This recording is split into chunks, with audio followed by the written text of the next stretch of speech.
আজ আমার ইন্টারভিউ আছে। অনেক ঘোরাঘুরি করলাম, অনেক জায়গায় ইন্টারভিউ দিলাম, কিন্তু টাকা ছাড়া কোথাও চাকরি পাচ্ছি না। এটাই শেষ ইন্টারভিউ। আজ যদি না পাই তাহলে আমাকে রাজমিস্ত্রি অথবা গার্মেন্টসে কাজ করতে হবে। সকালে রেডি হয়ে আম্মু আব্বুর কাছে কল দিয়ে দোয়া নিয়ে রওনা দিলাম অফিসের উদ্দেশ্যে। উপস্থিত হতে হবে সকাল 9টায়। আমি পাবলিক বাসে করে যাব, কারণ সিএনজি নিয়ে যাওয়ার সামর্থ্য আমার নেই। পাবলিক বাসে অনেক ভিড়, আবার তাতেই রাস্তায় থাকে জ্যাম। যাতে অফিসে দেরিতে না পৌঁছাই, তাই 2 ঘন্টা আগেই রওনা দিলাম। অফিসে পৌঁছে গেলাম 8টা 45 মিনিটে। দারোয়ানকে জিজ্ঞাসা করে ওয়েটিং রুমে গেলাম। এমপ্লয়ি নিবে 50 জন, লোক কমপক্ষে 500 জন বসে আছে। আমার মনটা খারাপ হয়ে গেল। মনে হয় এই চাকরিও পাবো না। আমার সিরিয়াল পড়ল 120তম। বসে বসে ভাবতেছি, এবার আমার পরিচয় দিয়ে নিই। আমার নাম মোহাম্মদ ওমর ফারুক। আমি ছোট বোন আর বাবা মাকে নিয়ে আমাদের ছোট্ট পরিবার। আমাদের পরিবার সুখেই চলছিল। আব্বু বেসরকারি কোম্পানিতে জব করত, ভালো বেতন পেত। আমি ঢাকা বিশ্ববিদ্যালয়ে চতুর্থ বর্ষের ছাত্র। পড়ালেখায় ভালো ছিলাম, তাই মাস্টার্স পাশের পর বিসিএস এর প্রস্তুতির কথা ভাবছিলাম। আর ছোট বোন প্রাইভেট প্রতিষ্ঠানে পড়তো। ওর নাম আনহা। আনহাও মেধাবী ছাত্রী। যাই হোক, আমরা অনেক সুখেই ছিলাম, কিন্তু সুখের মাঝে কালো ধোঁয়া নেমে আসলো। আমার অনার্স ফাইনাল পরীক্ষার 3 মাস আগে হঠাৎ করে আব্বু স্ট্রোক করে বসে। আব্বু এতটাই অসুস্থ হয়ে পড়ে যে কাজ করা তো দূরের কথা, উঠে দাঁড়াতে পারতো না। আব্বু যে কোম্পানিতে জব করত, সেখান থেকে 2 লাখ টাকা দিয়ে আব্বুকে বের করে দেয়। আর আমার উপর সম্পূর্ণ পরিবারের দায়িত্ব এসে যায়। তাই কোনো মতে অনার্স পাশের পর চাকরির পিছনে লেগে পড়ি, কিন্তু চাকরি না পেয়ে টিউশনি করিয়ে নিজে চলেছি এবং পরিবারকেও চালিয়েছি। এখানে অনেক খরচ, এই জন্য সবাই গ্রামে পাঠিয়ে দিলাম। টিউশনির টাকা দিয়ে নিজে চলি এবং বাসায় টাকা পাঠাই। কয়েকটা ব্যাচ পড়াই আমি। সায়েন্স নিয়ে পড়েছি আমি, তাই স্টুডেন্ট অবাক। তারপর মাস্টার্স পাশ করলাম। একটা মেয়েকে ভালোবাসতাম। সে আমার 1 বছরের জুনিয়র ছিল। নাম ছিল আকলিমা আক্তার কণা। সে বড়লোক বাবার মেয়ে ছিল, আর আমি তখন বেকার। তাই কণার সাথে ইচ্ছে করে একটা ত্রুটি বের করে ব্রেকআপ করে দেই। অনেক কেঁদেছিলাম, কিন্তু বাস্তবতা মেনে নিয়েছি। কেটে গেছে প্রায় 1.5 বছর। অনেক কিছুই পাল্টে গেছে। এই চঞ্চল ছেলেটা অনেকটা শান্ত হয়ে গেছে। বাবাকে ডাক্তারের কাছে নিয়ে গেছিলাম। ডাক্তার বলেছে 2 বছরের মধ্যে অপারেশন করালে সম্পূর্ণ সুস্থ হবে, কিন্তু তার জন্য 20 লাখ টাকা লাগবে। এসব ভাবতেছি আর চোখ বেয়ে পানি পড়তেছে। যখন বুঝলাম এটা পাবলিক প্লেস, তখন ওয়াশরুমে গিয়ে মুখ ধুয়ে আসলাম। প্রায় 2টোর সময় আমার ডাক পড়ল। পেটে ক্ষুধা নিয়ে ভিতরে ঢুকলাম। আমার পর স্যারেরা লাঞ্চ করবে, তারপর আবার ইন্টারভিউ নিবে। যাই হোক, ভয় নিয়ে দরজায় নক করলাম। আসসালামু আলাইকুম, আসতে পারি স্যার? আসো। ভিতরে ঢুকে চেয়ারের সামনে দাঁড়িয়ে গেলাম। আমায় বসতে বলল। আমি চেয়ারে বসলাম। সামনে দেখলাম 4টা চেয়ার, 3 জন আছে, মানে আরেকজন নেই। হঠাৎ কেউ একজন ভিতরে ঢুকলো বোরকা পরা। ভিতরে ঢুকে ফাঁকা চেয়ারে গিয়ে বসলো। আমি বুঝলাম ইনিও বস। মেয়েটা আমার দিকে কিছুক্ষণ তাকিয়ে থেকে বোরকার মুখোশটা খুলল। আমি দেখে টাসকি খেলাম। আরে, এ তো কণা! এখানে কেমনে আসলো? হায় আল্লাহ, অল্পের জন্য বোধহয় সব শেষ। আবার ভাবতেছি, কণা এখানে আসলো কেমনে? হয়তোবা বিয়ে হয়েছে মালিকের ছেলের সাথে। কণার সাথে ইচ্ছে করে ব্রেকআপ করার প্রতিশোধ নিবে মনে হয়। আমি মুখ ভয়ে এমন হয়েছে যে আমি এভারেস্টের সর্বোচ্চ চূড়ায় উঠতে গিয়ে পড়ে গেলাম। আমার সব কল্পনা উড়িয়ে দিয়ে, সার্টিফিকেট দাও। এই যে স্যার। নাম কি তোমার? মোহাম্মদ ওমর ফারুক। সবই তো ভালোই, অভিজ্ঞতা আছে কি? না স্যার। আর কয়টা ইন্টারভিউ দিয়েছো? প্রায় 20টার মতো স্যার। হয়তোবা তোমার সমস্যা আছে, তাই নেয়নি। আসলে তা নয় স্যার, আমি উচ্চপদস্থ কর্মকর্তাদের টাকা দিতে পারিনি, তাই হয়নি। এখানে চাকরি না হলে কি করবেন? কি আর করব, অনেক গার্মেন্টস কোম্পানি আছে তো সেখানে ঢুকে যাব। হুম। ঢাকা বিদ্যালয় থেকে অনার্স কমপ্লিট করে গভর্নমেন্টে চাকরি করবা? স্যার, পেট কখনো গার্মেন্টস বা লেবারই মানবে না। আর কত ছাত্র আছে আমার মতো। কোথায় যাচ্ছেন? জানিয়ে চাকরিও টাকা ছাড়া হচ্ছে না। অযথা খিদে নিয়ে বসে থেকে লাভ নেই। আমার সার্টিফিকেট দিয়ে দেন চলে যাই। যদি বলি আপনার চাকরি হয়ে গেছে তাহলে কি করবেন? ম্যাম, ফাইজলামো করবেন না। আপনাদের কথাই বুঝেছি। আপনাদের লোক নেওয়া অনেক আগেই শেষ হয়েছে। এখন যেই আসবে উল্টাপাল্টা প্রশ্ন করে নাজেহাল করবেন। আমরা কি এজন্য এখানে বসেছি নাকি? বেয়াদব, বেরিয়ে যাও এখান থেকে। তারপর আমি মন খারাপ করে চলে আসি। আমি বাসে করে বাসের দিকে রওনা দেই, আর ওদিকে কোম্পানির মালিক জিসান চৌধুরী, ওনার ছেলে কাব্য চৌধুরী হলো ম্যানেজার হারুন খান, আর কণা হলো জিসান চৌধুরীর ভাগ্নি। এদিকে কণার আমার সাথে ব্রেকআপের পর টিসি নিয়ে কানাডায় গিয়ে ম্যানেজমেন্ট নিয়ে অনার্স পাশ করে দেশে এসে মামার কোম্পানির একটা শাখা দেখাশোনা করে। ওরা সবাই লাঞ্চ করতে গেল। ওখানে দেখো মামুনি, ছেলেটা কি বেয়াদব। আমি তো থাপ্পড় দিতে চেয়েছিলাম। মামা জানো ওই ছেলেটা কে? হবে হয়তো কোনো ছোট লোকের বাচ্চা। কেন মামুনি? মামা, এই ছেলেটাকে আমি ভালোবাসতাম। তার মানে তুই এই সামান্য ছেলের জন্য দেশ ছেড়েছিলি? ভাই, ওকে অপমান করবি না। ফারুকও আমায় ভালোবাসতো, কিন্তু হঠাৎ একদিন এসে সামান্য একটা ভুলের জন্য আমার সাথে ব্রেকআপ করে দেয়, আর আমায় অনেক অপমান করে। আমি সহ্য করতে না পেরে ওকেও ছোট লোক, জানোয়ার ইত্যাদি বলে ব্রেকআপ করি। তারপর দেশ ছেড়ে চলে যাই। ভালো হয়েছে, ছোট লোকের কাছ থেকে বেঁচেছিস। ভাইয়া, আসলে তা না। আমি ওখানে গিয়ে কিছুদিন পর বুঝতে পারি ফারুকের কোথাও না কোথাও ঝামেলা হয়েছে, যার কারণে ইচ্ছে করেই আমার সাথে ব্রেকআপ করেছে। কিন্তু ওর সাথে অনেক যোগাযোগ করতে চেয়েও পারিনি, তাই আজ ওকে দেখেও কিছু বলতে পারলাম না। কেন মামুনি? মামা, যে ছেলে ছিল অনেক চঞ্চল আর রসিক স্বভাবের, আজ তার গম্ভীর ভাব দেখে আমার কান্না আসছিল, তাই কথা বলতে পারিনি। তুমি এখন ওকে ভালোবাসো? মামা, একমাত্র ওর জন্যই আমি দেশে আসি, কিন্তু ওর ঠিকানা পাইনি। অনেক খুঁজেছি, ওর বন্ধুদের মাধ্যমে লোকেশন খোঁজার চেষ্টা করেছি, কিন্তু পাইনি। সবাই বলে গ্রামে গেছে, কিন্তু কেউ ঠিকানা জানে না। তাহলে ছেলেটাকে চাকরি দে। ওর সাথে আমায় আজ যে করেই হোক দেখা করতে হবে। ওর তো ঠিকানাও জানিস না, কেমনে দেখা করবি? শোনো, ওর চাকরি কনফার্ম করে ওর জিমেলে মেসেজ দাও, আর ওকে আমার পিএ হিসাবে নিয়োগ দাও। আর ওকে বুঝতে দেওয়া যাবে না আমি ওকে ভালোবাসি, আর ফারুক মনে করেছে আমার বিয়ে হয়েছে। আর ওর সাথে এমন চুক্তি করতে হবে যেন 10 বছর চাকরি ছাড়তে না পারে। পারলে অনেক টাকা ওকে লোন দেওয়া হবে। মামুনি, তুমি আমার মেয়ের মতো, যা ভালো বুঝো তাই করো। ওকে মামা, আর ম্যানেজার স্যার কাজটি করবেন। ওকে। তারপর ওরা খেয়ে আবার ইন্টারভিউ নিতে শুরু করলো। আর এদিকে আমি বাসে ঝুলে বাসায় আসি। বাসায় এসে দেখি রান্না করার কিছুই নেই। পাশের দোকান থেকে অরেঞ্জ বিস্কুট আর বারবিকিউ চানাচুর এনে খেলাম, আর পানি খেয়ে ঘুমালাম। উঠলাম ছাত্রের ডাকে। আসলে আমি দুটো রুম নিয়ে থাকি, শহর থেকে একটু দূরে। রুম ভাড়া লাগে 4000। ছাত্র পড়ায় 18 জন, 4টা ব্যাচ, সকাল 8টা থেকে 9টা, আবার 9টা থেকে 10টা, আর বিকেল 4 থেকে 5 বার, আর 5-6। কোনো মাসে আরও ছাত্রের সংখ্যা কমে যায়। আমার আব্বু প্রত্যেক মাসে ওষুধ যায় 3000, ছোট বোনের প্রাইভেট 2000, আর পারিবারিক খরচ 5000 টাকা। আমার খরচ থাকে 4000। কোনো মাসে ছাত্র কমে গেলে আরও টাকা কম হয়, আবার কোনো ছাত্র 2 মাস পরে টাকা না দিয়েই চলে যায়। আর প্রাইভেটে বকবক করতে ভালো লাগে না, তাই চাকরির চেষ্টা করতেছি।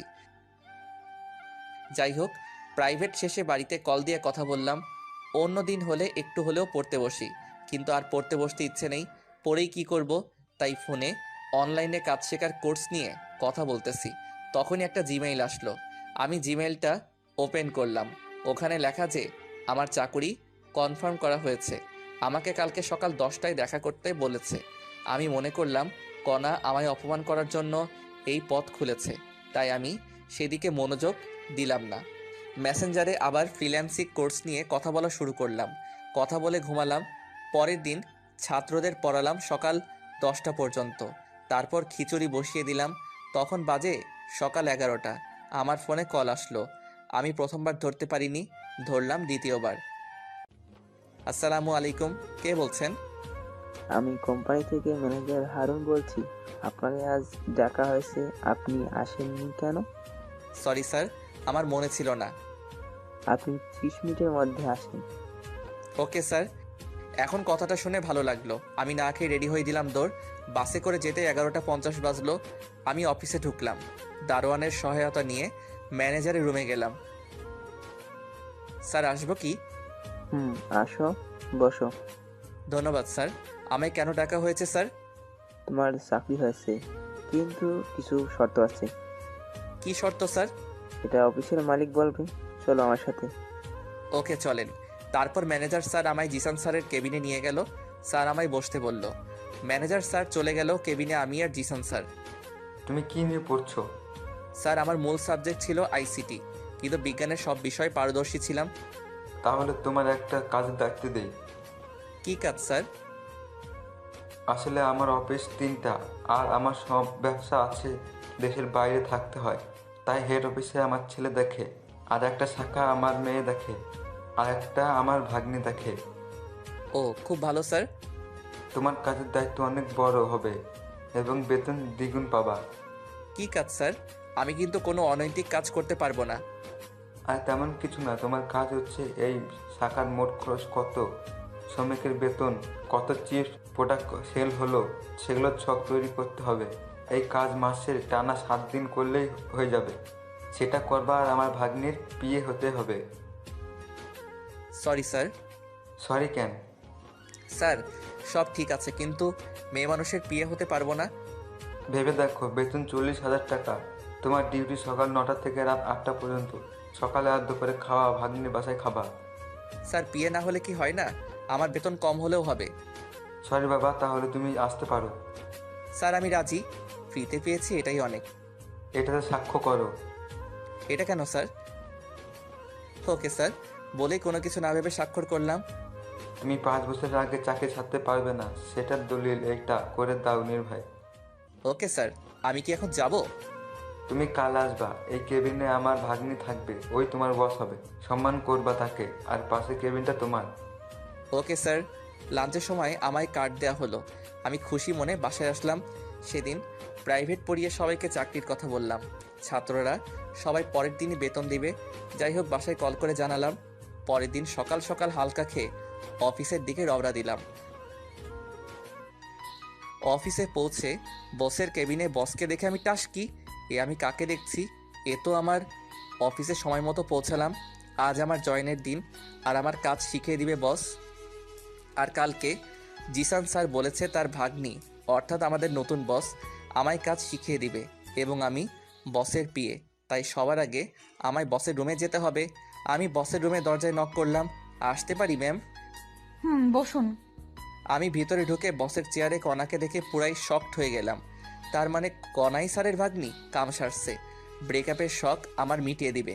আমি ভয়ে ভয়ে ভিতরে গিয়ে কণার সামনের চেয়ারে বসলাম। কেমন আছো ফারুক? জি ম্যাম, আল্লাহর রহমতে ভালোই আছি। আমায় ম্যাম ডাকছো কেন? তুমি কি আমায় ভুলে গেছো? ম্যাম, আপনার সাথে আগে যে পরিচয়ই থাকুক না কেন, এখন আর নেই। এখন শুধু একটাই সম্পর্ক, সেটা হলো বস আর সাধারণ কর্মীর। এমন করে বলো না। তোমার পরিবারের সবাই কেমন আছে? আছে একরকম। আপনি কেমন আছেন? 3 দিন থেকে অনেক খুশিতে আছি। তাই নাকি? আপনার স্বামী কি ব্যবসায় অনেক লাভ করেছে নাকি? কোথাও ঘুরতে যাবেন? না, তেমন কিছু না। আমি বিয়ে করিনি। ভালো তো, আমার কাজটা বুঝিয়ে দিলে ভালো হতো। তোমার কাজ সবসময় আমার সাথে থাকা। Okay ma'am. তুমি আর আগের ফারুক নেই, যে ফারুক ছিল চঞ্চল আর বন্ধুদের সারাদিন মাতিয়ে রাখতো। আজ তুমি এখন এত গম্ভীর কেমনে হয়েছো? সব বাস্তবতা ম্যাম। আমি জানি তুমি আমার সাথে চাপে পড়ে ব্রেকআপ করেছো, কিন্তু কেন করেছো বলবা প্লিজ? আরে ওসব কথা বাদ দেন ম্যাম, আমার কেবিন দেখিয়ে দেন। দাঁড়াও, আমি আসতেছি। কণা বাইরে গেল। আমি কণার কেবিনটা দেখতেছি। অনেক সুন্দর আর সব সাজানো, একদম কণার মতো। রুমটি থাই গ্লাস দিয়ে ঘেরা। ভিতর থেকে সব দেখা গেলেও বাইরে থেকে দেখা সম্ভব না। আমি বসে আছি চেয়ারে। প্রায় 10 মিনিট পর আসলো হাতে কি জানি একটা নিয়ে। চেয়ারে বসেই, বলো না, এতদিন কোথায় ছিলে তুমি আর তোমার পরিবার? ম্যাম আমি গ্রামে ছিলাম, আমি আমার কেবিনে যাচ্ছি ম্যাম। আর আমায় ম্যাম বলবি? বল। কণা বাইরে গিয়ে প্যাকেটে করে একটা ছুরি কিনে এনেছে। ম্যাম বলা মাত্র আমার গলায় ছুরি ধরে এসব কথা বলল। তাহলে কি বলে ডাকবো? নাম ধরে অথবা জান পাখি, যা ইচ্ছা বলে ডাকবা। এ হয় না ম্যাম। আর একবার ম্যাম বল, গলা নামিয়ে দিব। তারপর তোকে গুম করে দিব, কেউ টেরই পাবে না। ওকে বলবো না, আর নাম ধরে ডাকবো, তুমি করে বলবো। এই তো ঠিক আছে। এবার তো গলা ছেড়ে দাও। দাঁড়াও, আরো কথার উত্তর দাও। কি কথা? আমার সাথে বিনা কারণে ব্রেকআপ করছো কেন? বাধ্য হয়েছি করতে। আমার পরিবার তো রাজি ছিল তোমার আমার সম্পর্কে। তোমার পরিবারও ছিল, কিন্তু তুমি ব্রেকআপ করলা কেন? কেউ তো তোমায় চাপ দেয়নি, আর তুমি বিসিএসও দিলা না কেন? এসব বলা সম্ভব না, প্লিজ। বলা না হলে? বলেই আমার পায়ে লোহার শিক দিয়ে গোতা দিল। ইস, আস্তে বলতেছি তো, ছেড়ে দিলে বলবো। ওকে। আমি উঠে দৌড় দিয়ে বাইরে যাওয়ার জন্য দরজায় গেলাম। এ কি, দরজা লক করা! কণা দেখি মুচকি হাসতেছে। তুমি ভালোই ভালোই সব কথার উত্তর দিলে কিছু বলবো না। হুম। বলো তাহলে শুরু থেকে। সামনে অনার্স ফাইনাল, হাতে 2 মাস সময় আছে। আমি আদিলের বাসায় নোট নিতে গিয়েছি। বাসায় এসে দেখি আম্মু আর ছোট বোন কান্না করতেছে। রুমে গিয়ে দেখি আব্বু অচেতন আর আম্মু মাথায় পানি ঢালছে। আমি যখন বুঝতে পারলাম কিছু হয়েছে, তখন আব্বুকে দ্রুত হাসপাতালে ভর্তি করাই। তারপর? আর কি, ডাক্তার বের হয়ে বলল আব্বু স্ট্রোক করেছে। আব্বু কর্ম করতে পারবে না, চলতে পারবে না, এক কথায় অকেজো। পুরো পরিবারের দায়িত্ব তখন আমার উপর। আবার সামনে পরীক্ষা। আব্বুর অফিস থেকে 2 লাখ টাকা দিল, আর ঢাকায় তো অনেক খরচ। আবার ছোট বোনের স্কুল ফি, আব্বুর ওষুধ সহ প্রত্যেক মাসে অনেক টাকা যেত। তাই সবাইকে গ্রামে পাঠিয়ে দিলাম, আর আমি প্রাইভেট পড়ানো শুরু করলাম। তখন তুমি কিছুই জানোনি, আমি বলিনি তোমায়। আমার স্বপ্নগুলো চুরমার হয়ে গেল, আর তুমি আবার প্রেশার দেওয়া শুরু করলা, সময় দেই না ইত্যাদি। তাই বাধ্য হয়ে তোমার সামান্য একটা ভুল ধরে ব্রেকআপ করে দিয়েছি, কারণ তখন আর আমার কোনো উপায় ছিল না। সাবাস, ভালো কাজ করেছো। কুত্তা কোথাকার! আমি কি তোমায় ভালোবাসতাম না? আমায় একটাবার বললে কি হতো যে তোমার বাসায় এত বড় ঘটনা ঘটে গেছে? তার জন্য দুঃখিত। এখন আঙ্কেলের কি অবস্থা? ডাক্তার বলেছে 5 বছরের মধ্যে যদি অপারেশন করাতে পারি তাহলে সম্পূর্ণ সুস্থ হয়ে যাবে। তার জন্য 20 লাখ টাকা লাগবে, আর আমার পক্ষে 20 লাখ টাকা সম্ভব না, তাই হাল ছেড়ে দিয়েছি। আমি দিলে নিবা কি? করুণা করছো আমায়? দেখো, করুণা করছি না। আমি জানি যদি আমি তোমায় টাকা দিতে চাই তাহলে তুমি নিবে না, তাই অফিস থেকে লোনের ব্যবস্থা করব। তাহলে আমি রাজি। ওকে, এখন চলো তোমায় কাজ করা শিখিয়ে দেই। ওকে। কণা আমাকে আমার কেবিনে নিয়ে আসলো, তারপর কম্পিউটারে ছক তৈরি করা শেখাচ্ছে। আমি এই সাবজেক্ট নিয়ে পড়েছি, তাই অভিজ্ঞতা আছে। দ্রুতই শিখে নিলাম। কণা আমায় বাকি কাজ কমপ্লিট করতে বলে চলে গেল। আমি কাজ করতে লাগলাম। তখনই একটা অপরিচিত মেয়ে রুমে ঢুকলো। Hello, hello. কথা বলার ইচ্ছে নেই, তবুও ভদ্রতার খাতিরে বললাম, আমি লিপি। আপনার নাম? আমার নাম ফারুক। আপনি লেখাপড়া কোথা থেকে করেছেন? ঢাকা ইউনিভার্সিটি থেকে। আপনি? জাহাঙ্গীরনগর থেকে। আপনি রিলেশন করেন না? করতাম, কিন্তু ব্রেকআপ হয়েছে। ভালো তো। হুম। আপনি কথা কম বলেন কেন? ভালো লাগে তাই। আপনি অনেক হ্যান্ডসাম। ধন্যবাদ। আমরা কি একে অপরকে তুমি করে বলতে পারি? আপনি পারবেন, কিন্তু আমি আপনি করে বলবো। তা কি করে হয়? এমনি যদি পারেন করবেন, না হলে নেই। চেষ্টা করব। হুম। আমি আবার কাজে মনোযোগ দিলাম, আর এইদিকে লিপি বকবক করে যাচ্ছে। আমি মাঝে মাঝে হুম হুম করতেছি। জানি না কাজ কতক্ষণ করেছি। একটু পর কণা আসলো আমার রুমে চেক করার জন্য। রুমে এসে লিপিকে দেখে লিপির সামনে গিয়ে, এখানে কি করেন আপনি? জি ম্যাম, নতুন কলিগ আসছে, তাই পরিচয় হতে আসলাম। নতুন কলিগ আসলে কি পরিচিত হতে হবে নাকি? আপনার কাজ নেই? জি ম্যাম, শেষ হয়েছে। এখনই আমার কেবিনে আসবেন, অনেক কাজ পড়ে আছে। আর আপনি বলেন কাজ নেই? ওকে ম্যাম, আসছি। ওকে, আপনি আমার কেবিনে যান। লিপি কণার কেবিনে গেল, আর কণা আমার সামনে একটা চেয়ার টেনে বসলো। কাজ করতে কোনো সমস্যা হলে আমাকে বলো। অনেকদিন পর কম্পিউটারের এসব কাজ করতেছি। প্রথমে একটু সমস্যা হলেও এখন একটু ভালোভাবে করতে পারতেছি। যেগুলো কাজ দিলাম, কতক্ষণ লাগবে সেগুলো করতে? যদি টানা করি তাহলে আর 2 ঘন্টাই হবে। ভালো তো। আমি তো ভেবেছিলাম আজ সারাদিন লাগবে কাজটি করতে। না ম্যাম, লাঞ্চের পর কাজ শুরু করলেই হয়ে যাবে। আর কতক্ষণ আছে লাঞ্চের দেখো তো। ও শিট, আর মাত্র 20 মিনিট আছে লাঞ্চের। আমি জানি সময় নেই, লাঞ্চের সময় রেডি থেকো। কেন ম্যাম? আবার ম্যাম বলছো? সরি, কিন্তু কোথায় যাবা? আমাদের বাসায় লাঞ্চ করতে। আমি যেতে পারবো না। তোমার বাসায় আমি কেন যাব? তোমার সাথে ব্রেকআপ করেছি, তার প্রতিশোধ কি তুমি এইভাবে নিবা নাকি? কি? আমি প্রতিশোধ নিচ্ছি? আমি এমনি মজা করলাম। আমি তোমার বাসায় যেতে পারবো না, ক্যান্টিনে খেয়ে নিব। আলট্রা ভাব নিয়ে লাভ নেই। আর বলবো না। তোমার চাকরি দেওয়ার সময় বলা হয়েছিল সকাল আর দুপুর আমাদের বাসায় খাবে। তুমি যখন খাবেই না, তাহলে আমাদেরই খাবার বেঁচে যাবে। আরে আমি তোমার সাথে ফাইজলামো করতেছি। আমি যাব তো, যাওয়ার সময় আমায় ডাক দিও। আমার মনে ছিল না। আর ফ্রি খাওয়া ছেড়ে দেওয়া যায় নাকি? আর ক্যান্টিনে খেলে তো একবেলায় কমপক্ষে 150 টাকা যাবে। আচ্ছা, ডাক দিব। এখন মনোযোগ দিয়ে কাজ করো, ফাঁকিবাজি চলবে না।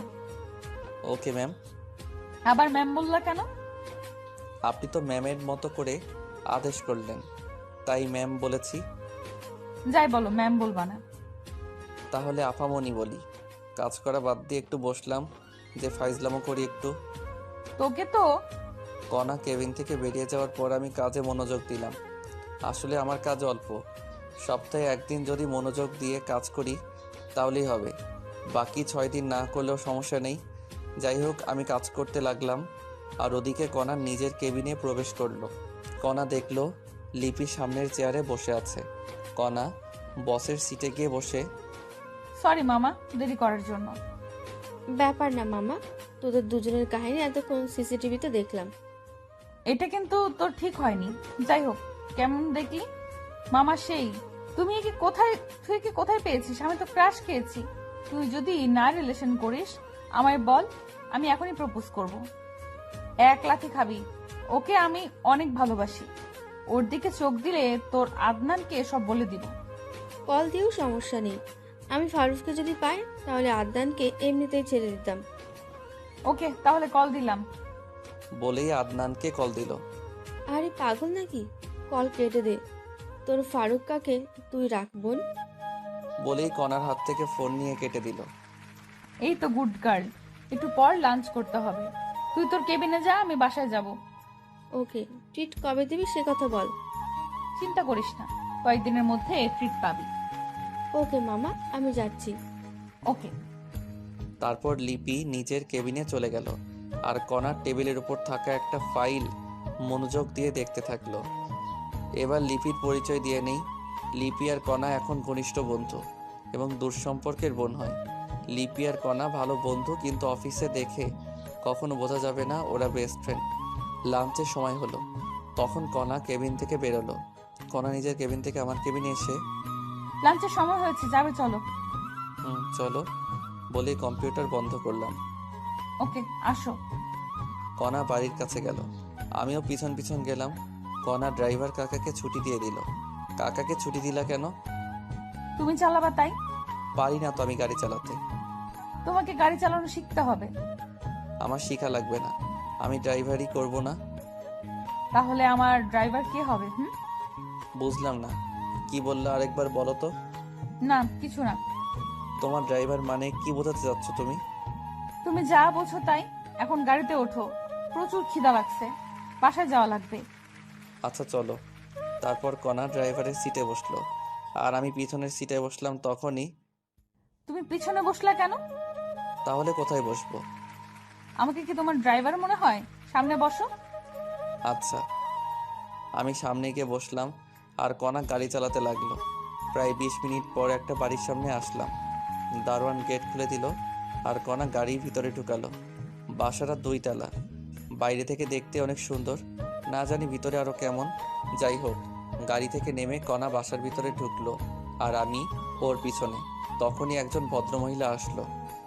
আসসালামু আলাইকুম। কে রে মা এই ছেলে? ওর নাম ফারুক, আমার পিএ। আর ফারুক উনি আমার আম্মু। বাবা তুমি বসো, আমি আসছি। আর কণা শুনে যা তো। ঠিক আছে। আমি বসে ফোন টিপতে লাগলাম আর ওদিকে কণাকে ওর আম্মু বেডরুমে নিয়ে গেল।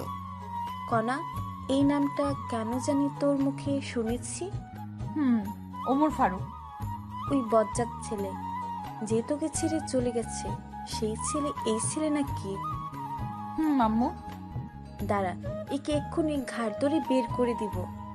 বলেই দরজার কাছে আসছে। তখনই, আম্মু দাঁড়াও, তুমি জানো না ফারুক তখন কোন পরিস্থিতিতে ছিল?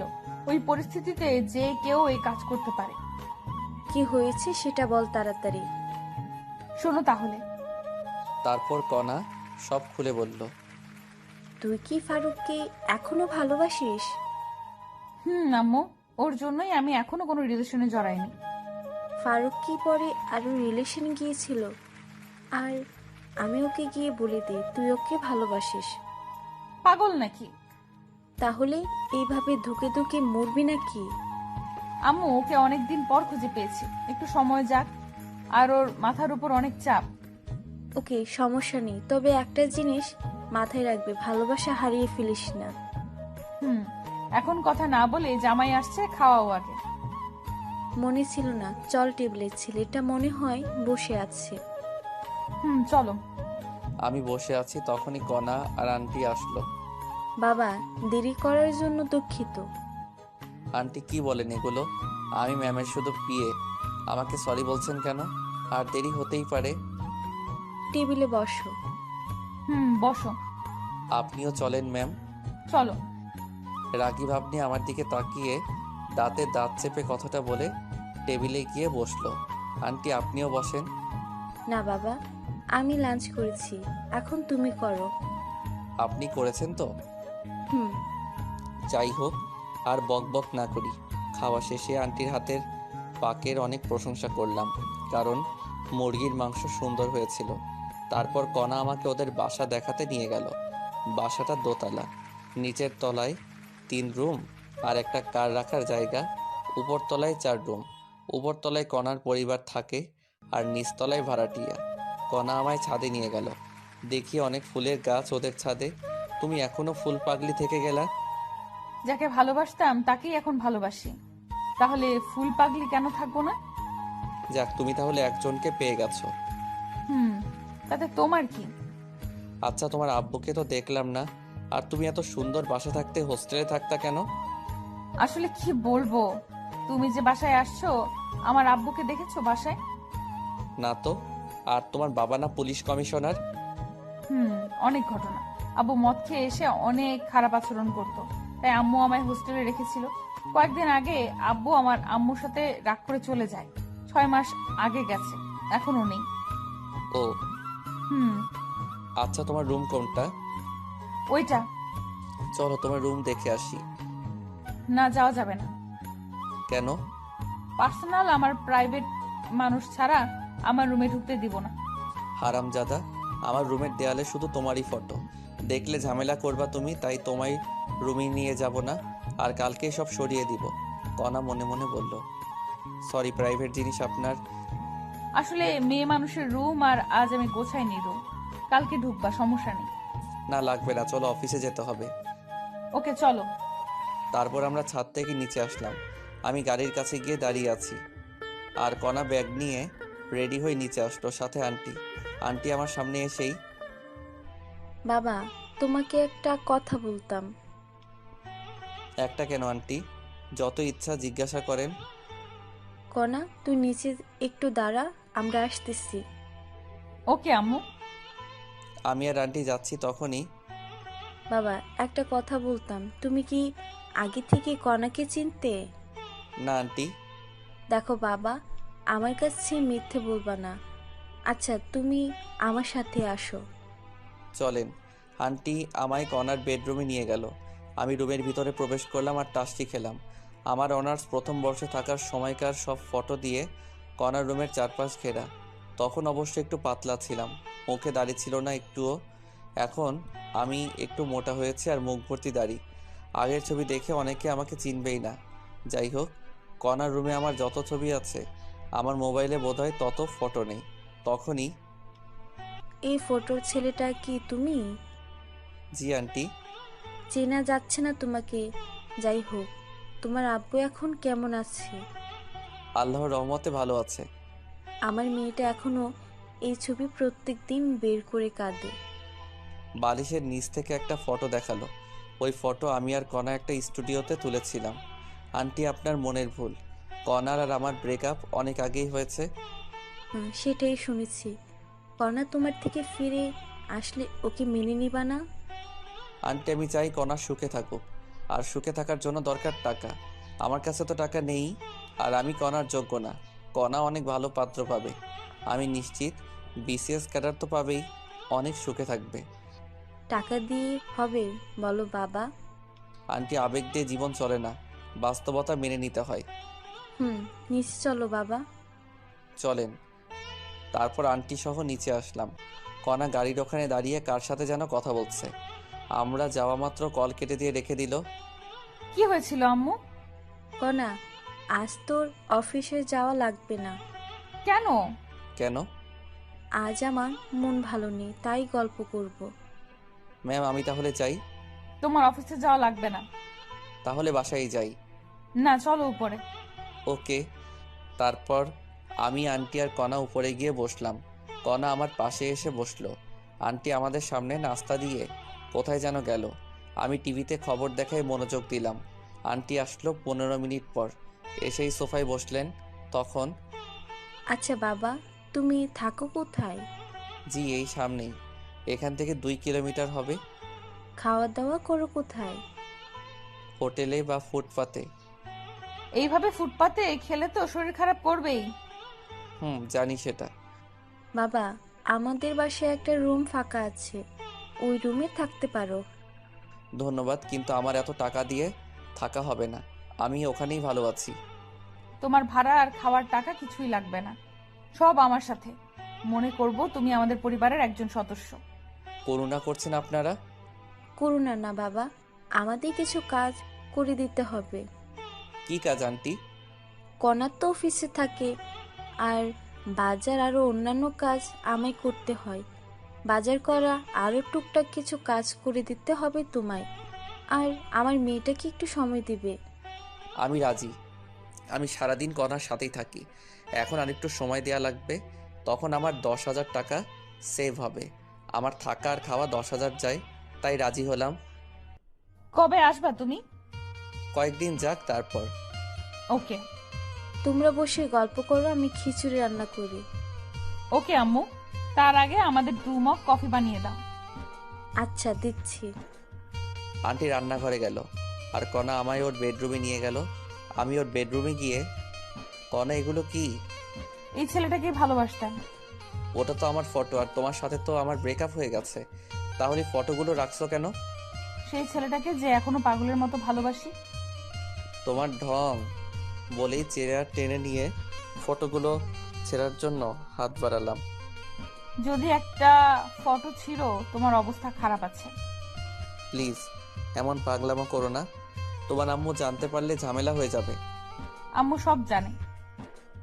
দেখো কণা, তুমি আমার চেয়ে অনেক ভালো ছেলে পাবা, পয়সাওয়ালা জামাই পাবা, আর এগুলো দেখলে তোমার অনেক সমস্যা হবে। এ, তোকে সেটা বলতে হবে? আমি কি করব? ওকে, তুমি কি করো করো, আমি তাহলে আজকে চাকরি ছেড়ে দিচ্ছি, থাকবো না আর এই শহরে।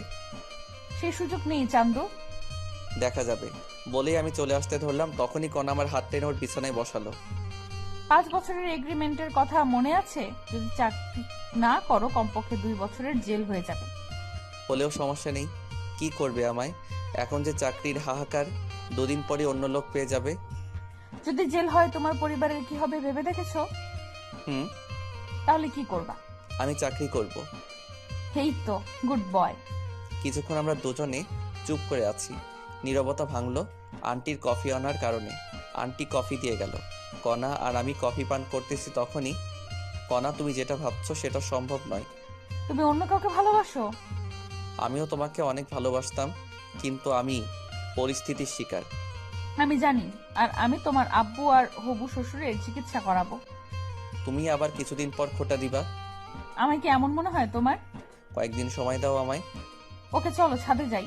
না, আমি বাসায় যাব। আম্মু রান্না করছে, খেয়ে যাবা। দেখো তো কত দূর হলো। ওকে।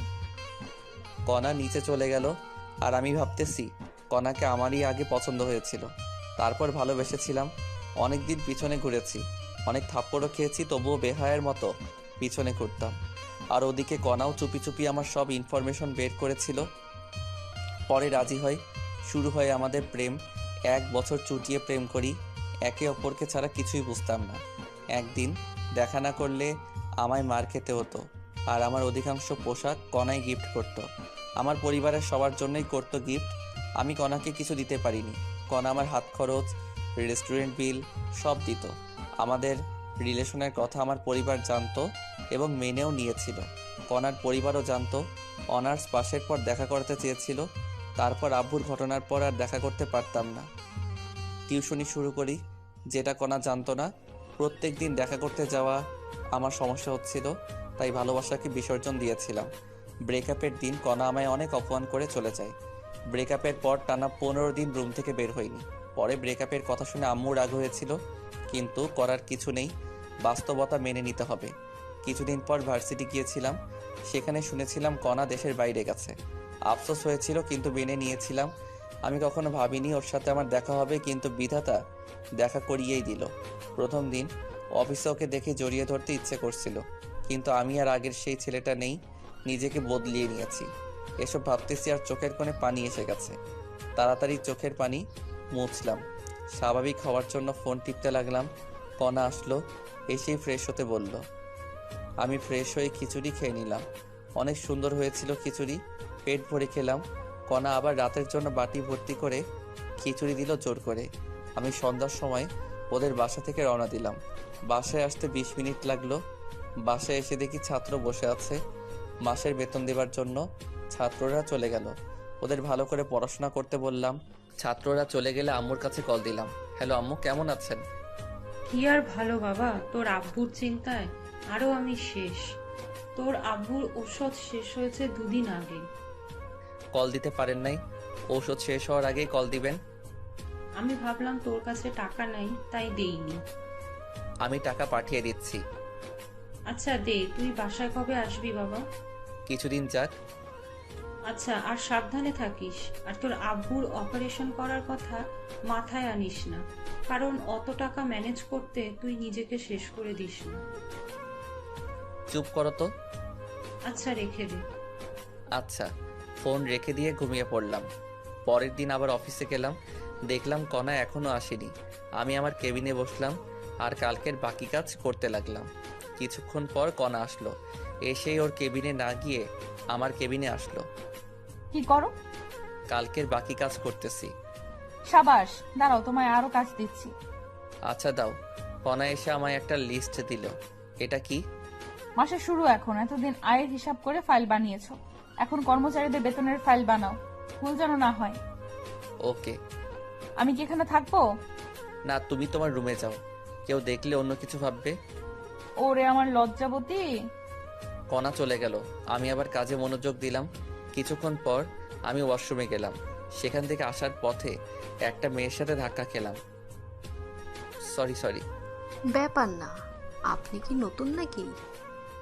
2 দিন হলো জয়েন করেছি। নাম কি আপনার? আমি ফারুক। আমি নীলা, জগন্নাথ থেকে 2 বছর আগে মাস্টার্স শেষ করেছি। আমি ঢাকা থেকে অনার্স করেছি আর মাস্টার্স চলতেছে। তুমি আমার জুনিয়র, আমায় আপু বলে ডাকবা। আর কোনো সমস্যা হলে আমার কেবিনে আসবা। ওকে। নীলা আপুও চলে গেল আর আমি আমার কেবিনে আসলাম। কেবিনে আসা মাত্র কণা ফোন দিয়ে ওর কেবিনে যেতে বলল। আমি কণার কেবিনে গেলাম। তখন নীলা আপুর সাথে কি কথা বললা? তুমি দেখলা কেমন করে? সিসিটিভিতে মিথ্যা বলবা না। এমনি পরিচিত হলাম। কোনো মেয়ের সাথে কথা বলবে না। আমার নীলা আপুকে পছন্দ হয়েছে। কি বললি?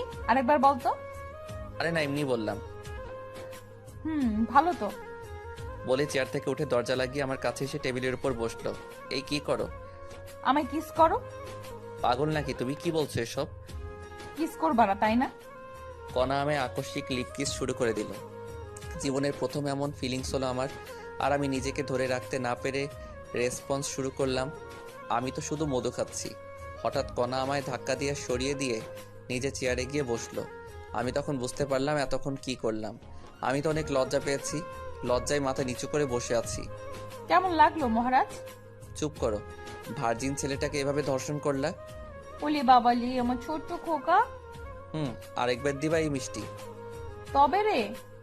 আমার দিকে তেড়ে আসলো আর আমি দরজার দিকে দৌড়ে গিয়ে দেখি দরজা বন্ধ। মিষ্টি আর আমার লাগবে না, আমি আমার কেবিনে যাব। আমি তোমায় কিস করব না তো কে করবে? কণা আর আমি সামনাসামনি দাঁড়িয়ে আছি, পরস্পর সমান্তরাল। আর কণা আমার গলা জড়িয়ে ধরে কথাটা বলল, তুমি তো আমার জীবন। বলেই কণার কোমর জড়িয়ে ধরলাম। এই কি করো? এটা অফিস, ছেড়ে দাও। শুরু করেছে কে? অনেক হয়েছে রোমান্টিকতা, এখন নিজের কেবিনে যাও। আচ্ছা, আমি আমার কেবিনে যাওয়ার জন্য পা বাড়িয়ে আছি, তখনই দাঁড়াও। আবার কি? কেবিনে গিয়ে ভদ্র ছেলের মতো কাজ করবা, কোথাও তাকাবা না। আমার কাছে এসে আমার কপালে চুমু দিয়ে আমার গা শিউরে উঠছে। কণার রুমের দরজা খুলে দিল আর আমি বেরিয়ে আমার কেবিনে গেলাম। কেবিনে গিয়ে আবার কাজ করতে লাগলাম। অনেক গুরুত্বপূর্ণ লিস্ট তৈরি করতে লাগলাম। অল্প একটু ভুল হলেই অনেক টাকার গড়বড় পেকে যাবে। ওই একটা লিস্ট তৈরি করতে কখন জানি লাঞ্চের সময় হয়ে গেছে, বলতেই পারলাম না। কণা আমার কেবিনে আসলো। মহারাজ, লাঞ্চ করবেন না? গুরুত্বপূর্ণ কাজ করতেছি, ক্যান্টিনে খেয়ে নিব, আজ তোমার সাথে যেতে পারবো না। তুমি কাজ করো, আমি তোমার জন্য খাবার নিয়ে আসবো। বাইরে যাবা না।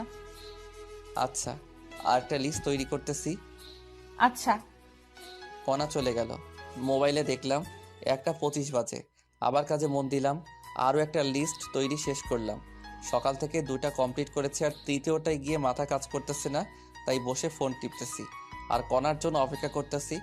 অপেক্ষার প্রহর শেষ করে মহারানী হাজির। আমার কেবিনে আসো। ওকে। কণা নিজের কেবিনে গেল আর আমি ফ্রেশ হয়ে আসলাম। কণার কেবিনে গিয়ে দেখি কণা প্লেটে খাবার তৈরি করে রাখছে। আমি ভিতরে গেলাম আর ওর সামনে গিয়ে বসলাম। তুলে খাওয়াও। লজ্জা করে আমার। দরজা লক করে দাও। লাগবে না। তুলে খাওয়াও তো। আমার কিন্তু রাগ হচ্ছে, কণা আমায় তুলে খাওয়াচ্ছে। আর আমি এটাও জানি কণা বাসায় খাইনি, তাই ওকে আমি তুলে খাওয়ালাম। একই প্লেটে দুজন খাচ্ছি। তালির শব্দে পিছনে তাকিয়ে আমি ভয়ে চুপসে গেলাম। বাহ মামা বাহ, অনেক দূর গিয়েছিস অথচ ট্রিট পেলাম না। মামা মানে? লিপি আপু, আপনি কণাকে চেনেন নাকি? সেদিন তো সাধারণ এমপ্লয়ির মতো ব্যবহার করলেন। তুমি চলে যাওয়ার পর লিপি আমার বেস্ট ফ্রেন্ড ছিল। তোমার সব কথা লিপি জানে। শালি, দিলা তো রোমান্টিক মোডটা নষ্ট করে। দুলাভাই আমায় তুলে খাওয়াবেন না? আসো। খবরদার। দুলাভাই লাগবে না, কণা আমার ভাগেরটা কই? দরজা লক করে দিয়ে এসে বস, তোর জন্য এনেছি। সত্যি? দে তো মাম্মা। তারপর কণা লিপিকেও খাবার দিল। লিপি খাচ্ছে। হা করো। পেট ভরে গেছে। মিথ্যা বলতে পারো না, বলো কেন? লিপি থাকলেও সমস্যা নেই, ওর একটু জ্বলুক। আচ্ছা দাও। তারপর আমরা একে অপরকে খাইয়ে দিয়ে খাওয়া শেষ করলাম। খাওয়া শেষে কণা সব গুছিয়ে রাখলো, সাথে লিপি সহযোগিতা করলো। আমরা তিনজনে গল্প করতে লাগলাম। তখনই আমার ফোনে কল আসলো। কল ধরে যা শুনলাম তা শুনে অজ্ঞান হয়ে গেলাম। তারপর আমার ফোনে কল আসলো। পকেট থেকে ফোন বের করে দেখি আম্মু কল দিয়েছে। কণা আর লিপিকে চুপ থাকতে বলে আমি আম্মুর কল ধরলাম। কোথায় তুই বাবা? অফিসে আছি আম্মু। কেন, কোনো সমস্যা হয়েছে কি? বাবা, তোর আব্বু 2 দিন ওষুধ না খাওয়ায় আজ মারাত্মক অসুস্থ। খুব তাড়াতাড়ি হাসপাতালে নিয়ে যাও। আমরা এখন গাইবান্ধার এসকেএস হাসপাতালে আছি। ওরা বলল তোর আব্বুর অবস্থা খারাপের দিকে যাচ্ছে। কি বললো ডাক্তার? 1 মাসের ভিতরে অপারেশন না করালে তোর আব্বুকে বাঁচানো যাবে না। আব্বুর কিছুই হবে না, আমি আছি তো। কাল তুই বাসায় আয়। আচ্ছা, রাখি। ফোন কেটে দিয়ে সোফায় বসলাম। কণা আর লিপি কি জিজ্ঞেস করো তা শুনতেই পারলাম না। আমার কাছে 1 টাকাও ক্যাশ নেই, অথচ আজকের মধ্যে 20 লাখ টাকা লাগবে। কোথায় পাবো আমি এত টাকা? মাথায় শুধু টাকার চিন্তা, আর মুখেও টাকা আর টাকা। টেনশনে আমার মাথা ধরে আসলো। তারপর আমি জ্ঞান হারিয়ে ফেলি। তারপর কি হয়েছে আমার মনে নেই। যখন আমি স্বাভাবিক অবস্থায় আসি তখন আমি দেখলাম আমি হাসপাতালে। আমার মাথার কাছে কণা বসা, সামনের বেঞ্চে লিপি আর আন্টি বসে আছে। আমি এখানে কেমনে আসলাম? তোমার ফোন আসার পর তুমি অজ্ঞান হয়ে গেছো। তারপর আমি আর লিপি অফিসের সবার সহযোগিতায় হসপিটালে নিয়ে আসলাম। 1 ঘন্টা পর জ্ঞান ফিরলো। আচ্ছা বলো তো কি হয়েছিল যার কারণে অতিরিক্ত টেনশন করেছো? আমার আব্বু 2 দিন ওষুধ খায়নি, আজ নাকি মারাত্মক অসুস্থ, হাসপাতালে আছে। বলো কি, কখন হয়েছে? আমাকে তো বলতে পারতা।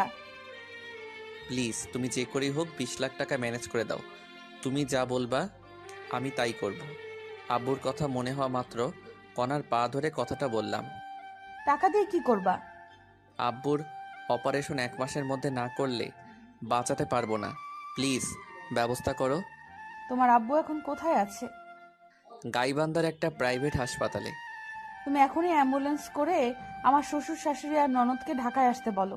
আমি টাকা রেডি করতেছি। আর আমার শর্তগুলো পরে শুনবা। আচ্ছা। কণা আর আন্টি কথা বলতেছে আর আমি চাচাতো ভাইকে কল দিলাম, সব ব্যবস্থা করে দিতে বললাম। আর ওদিকে আম্মু, আমার অ্যাকাউন্টে মাত্র 13 লক্ষ টাকা আছে। মামুনি, তুই তো জানিস আমার অ্যাকাউন্টে 5 লক্ষ টাকা আছে। আরও লাগবে, কমপক্ষে 22 লক্ষ টাকা লাগবে মোট খরচ সহ। দেখ, আমার অ্যাকাউন্টে 2 লাখ আছে। আমি আব্বুকে কল দিয়ে এখনই 5 লাখ টাকা নিয়ে আসতে বলি। যদি থাকে এখনই বলো। ওকে। লিপি ওর আব্বুকে কল দিয়ে সব খুলে বলল। ওর আব্বুর ক্যাশ টাকা ছিল কিছু, আর বাকি টাকা ব্যাংক থেকে তুলে সন্ধ্যার দিকে নিয়ে আসবে বলল। তারপর কণা আমার কাছে এসে, চিন্তা করো না, টাকা ম্যানেজ করেছি। আল্লাহ সহায় হলে আমার শ্বশুরের কিছুই হবে না। আমি তোমার সারা জীবন তোমার কেনা দাস হয়ে থাকবো। কণাকে কাছে টেনে কপালে আলতো চুমু দিয়ে, ছাড়ো, সামনে আম্মু দেখছে। এখন ব্যাংকে যাওয়া লাগবে, দেরি হলে ব্যাংক বন্ধ করবে। চলো। আমি, আন্টি মানে হবু শাশুড়ি, কণা আর লিপি ব্যাংকের উদ্দেশ্যে রওনা দিলাম। মনটা আমার ছটফট করতেছে। আবার আম্মুর কাছে কল দিলাম। আম্মু, আব্বুর কি অবস্থা? এখন স্বাভাবিক হয়েছে, কথা বল। ওখানে আদনান থাকলে দাও তো। আদনান, আব্বু কি স্বাভাবিক? ভাইয়া, বড় আব্বু এখন স্বাভাবিক। আমি ঢাকায় যাওয়ার সব ব্যবস্থা করছি, এখন রওনা দিব। সাবধানে নিয়ে আসিস। চিন্তা করতে হবে না, আমি ঢাকায় পৌঁছে কল দিব। ওকে, আমি টাকা ম্যানেজ করার চেষ্টা করতেছি। আমরা গাড়িতে উঠে রওনা দিব, রাখি। ওকে। ফোন কেটে দিলাম কারণ আমরা ব্যাংকে পৌঁছে গেছি। একসাথে 2 রিলেটিভ অ্যাকাউন্ট থেকে 18 লাখ তুলতে অনেক সমস্যা ঝামেলা তৈরি হলো। যখন আমার আব্বুর ইমার্জেন্সি অপারেশনের রিসিপ্ট দেখলাম তখন ক্যাশ দিল। টাকা নিয়ে অনেক সাবধানে কণার বাসায় আসলাম, কারণ দেশে অনেক চোর বাটপার আছে। টাকা গোপন জায়গায় রেখে দিলাম। আমার পরিবার আসতেছে, তাই আমার হবু শাশুড়ি বিরিয়ানি আর কলিজা ভুনা রান্না করতেছে। মনটা এখন হালকা লাগছে, খুশিতে কান্না করতে লাগলাম। তখনই কণা এসে হাত ধরে টেনে ওর রুমে নিয়ে গেল। এই হারামজাদা, কান্না করছো কেন? খুশিতে কান্না চলে আসছে। কান্না করো না প্লিজ। তুমি কান্না করলে আমারও চোখের পানি চলে আসে। আমার চোখের পানি ওর আঁচল দিয়ে মুছিয়ে দিয়ে, আমি তোমাকে পেয়ে ধন্য হয়ে গেছি। শর্তগুলো মনে রেখো। যাই করো, আমার পরিবারকে ফেলে দিতে বলবা না। এইসব না, কয়েকটা শর্ত বলে দেই। শুধু আমায় ভালোবাসতে হবে, আমায় কয়েকদিনের মধ্যে বিয়ে করতে হবে, সেখানে আমার ফ্যামিলি আর তোমার ফ্যামিলি একসাথে থাকবে। অন্য মেয়ের দিকে তাকালে চোখ তুলে ফেলবো, আর বাকি শর্ত পরে বলবো। বলো রাজি কিনা? আমি তোমার সব শর্তে রাজি বলেই কণাকে জড়িয়ে ধরে বিছানায় ফেলে দিলাম। তখনই হবু শাশুড়ি ডাক দিল। কণা আমায় ধাক্কা দিয়ে বিছানায় বসলো। আমিও বসে ফোন টিপতে লাগলাম। শাশুড়ি এসে, তোমার আব্বু কত দূর আসলো? আর 2 ঘন্টার একটু বেশি লাগবে। তাহলে তোরা বসে খেয়ে নে। আমি, কণা আর লিপির কথা। ওকে। আমাকে অনেক খিদা লেগেছে, তাই ফ্রেশ হয়ে এসে পেট ভরে খেয়ে নিলাম। খাওয়া শেষে সোফায় বসে টিভি দেখতেছি। লিপির আব্বু টাকা নিয়ে আসলো, আমাকে চিন্তা করতে নিষেধ করলো এবং সাথে করে লিপিকে নিয়ে গেল। কণার টাকা রেখে আসলো, আর আমার শাশুড়ি ঘুমাতে গেল। আর আব্বু আম্মু আসলে ডাক দিতে বলল। কণার কথা জিজ্ঞেস করলাম, কণা নাকি ঘুমিয়েছে। আমি সোফায় বসে আছি, তখনই কণা আসলো। তুমি ঘুমাওনি? না, তুমি এখানে তাই আসলাম। তুমি গিয়ে ঘুমাও। চুপ করো। বলে আমার কোলে মাথা রেখে শুয়ে পড়ল। জানো, আমি কখনো ভাবিনি এমন হবে। আব্বু আম্মু আসলে ডাক দিবা আমায়। রাত 11টায় আমি কল পেয়ে গেট খুলে দিলাম। দেখি ওরা হাইসে করে এসেছে। হাইস কেন? ভাইয়া, অ্যাম্বুলেন্স ভালো না, তাই হাইস নিয়েছি। আচ্ছা, আব্বুকে ধরো, ভিতরে নিয়ে যাই। ওকে। তারপর আব্বুকে দোতলায় এনে গেস্ট রুমে শোয়ালাম। আব্বু সব দেখতে পারে কিন্তু কথা বলা আর হাঁটতে পারে না, আর এই কারণে ভিতরে কি জানি সমস্যা হয়েছে। আব্বুকে রুমে রেখে আসলাম, সাথে আম্মুও আছে। আমার ছোট বোন আনহা গিয়ে কণাকে ডাক দিল। কণা আনহাকে চিনতে পেরে জড়িয়ে ধরে কান্না করতে লাগলো। আনহাও কান্না করতে লাগলো। যখন বুঝতে পারছে আম্মু আসছে, দৌড়ে আম্মুর কাছে গেল। মামুনি, ফারুক তোমার দেখা কেমন করে পেল? অনেক কাহিনী আম্মু। এখন বলো, আমাকে আগের মতো করে ছেলের বউ করবা না? তোমার আঙ্কেলের অবস্থা দেখছো কেমনে হয়? আম্মু, আমি অপারেশনের সব ব্যবস্থা করেছি। পরশুদিন সিঙ্গাপুরের উদ্দেশ্যে রওনা দিব। কাল সকালেই টিকিট কনফার্ম করব। তুই আমার মা হয়ে গেলি মামুনি। আল্লাহ তোমাকে অনেক দিন বাঁচিয়ে রাখুন। কণাকে টেনে নিয়ে কপালে চুমু খেয়ে, এখন চলো, খেতে হবে। আগে আব্বুকে একটু খাইয়ে ওষুধ খাইয়ে দাও। 4টা রুম, কিন্তু বেড 3টা। একটায় আব্বু আম্মু, আরেকটায় কণা আন্টি আর আনহা, আরেকটায় আমি আর আদনান ঘুমিয়ে পড়লাম। পরের দিন উঠলাম কণার ডাকে, উঠে নাস্তা করলাম। নাস্তা করে অনলাইনে টিকিট কাটার জন্য রওনা দিলাম। টিকিট কনফার্ম করে টিকিটের রিসিভের ফটোকপি নিলাম। এটা দেখালেই টিকিট দিয়ে দিবে। আব্বুকে নিয়ে ডাক্তারের কাছে গেলাম। অপারেশনের সিস্টেম, অর্থাৎ কোন পদ্ধতিতে রোগী সামলে উঠতে পারবে, সেই রিসিভ করে নিলাম। সেদিন খুব দ্রুতই কেটে গেল, বুঝতেই পারলাম। পরের দিন সকালে উঠে সব তৈরি করে নিলাম। বিকেল 4টায় ফ্লাইট আমাদের। বাসা থেকে সবার কাছ থেকে বিদায় নিয়ে 2টার সময় রওনা দিলাম। দেখতে দেখতে বিকেল 4টায় প্লেন উড়াল দিল। আমরা যথাসময় সিঙ্গাপুর শহরে পৌঁছালাম। গাড়ি নিয়ে সরাসরি হাসপাতালে গেলাম। হাসপাতালে গিয়ে বড় ডাক্তারকে দেখালাম। ডাক্তার আইসিইউতে ভর্তি করতে বলল। আমার কাছ থেকে সাদা স্ট্যাম্প স্বাক্ষর নিয়ে আব্বুকে অপারেশন থিয়েটারে ঢোকানো হলো। প্রায় 4.5 ঘন্টা অপারেশন থিয়েটারে থাকার পর ডাক্তার বের হয়ে এসে, 4টা রুম, কিন্তু বেড 3টা। একটায় আব্বু আম্মু, আরেকটায় কণা আন্টি আর আনহা, আরেকটায় আমি আর আদনান ঘুমিয়ে পড়লাম। পরের দিন উঠলাম কণার ডাকে, উঠে নাস্তা করলাম। নাস্তা করে অনলাইনে টিকিট কাটার জন্য রওনা দিলাম। টিকিট কনফার্ম করে টিকিটের রিসিভের ফটোকপি নিলাম। এটা দেখালেই টিকিট দিয়ে দিবে। আব্বুকে নিয়ে ডাক্তারের কাছে গেলাম। অপারেশনের সিস্টেম, অর্থাৎ কোন পদ্ধতিতে রোগী সামলে উঠতে পারবে, সেই রিসিভ করে নিলাম। সেদিন খুব দ্রুতই কেটে গেল, বুঝতেই পারলাম। পরের দিন সকালে উঠে সব তৈরি করে নিলাম। বিকেল 4টায় ফ্লাইট আমাদের। বাসা থেকে সবার কাছ থেকে বিদায় নিয়ে 2টার সময় রওনা দিলাম। দেখতে দেখতে বিকেল 4টায় প্লেন উড়াল দিল। আমরা যথাসময় সিঙ্গাপুর শহরে পৌঁছালাম।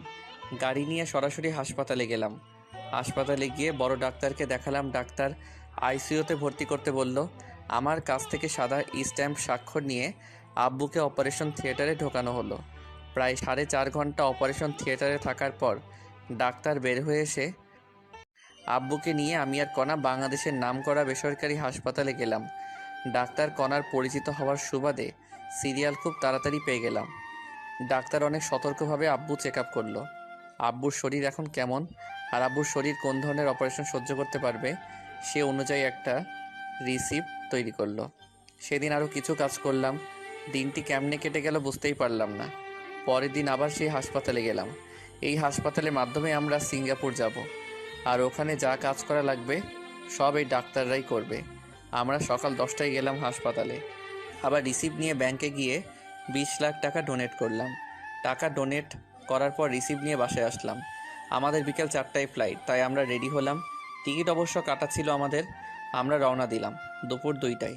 যথাসময়ে প্লেন উড়াল দিল। দীর্ঘ 6 ঘন্টা পর আমরা সিঙ্গাপুরের মাটিতে পা রাখলাম। আমরা সরাসরি হাসপাতালে চলে গেলাম। আমাদের কাছ থেকে রিসিপ্ট জমা নিল এবং আব্বুকে ভিতরে নিয়ে গেল। কিছুক্ষণ পর এসে অভিভাবক, অর্থাৎ সাদা স্ট্যাম্পে আমার স্বাক্ষর নিল। স্বাক্ষর করা শেষে ওরা চলে গেল।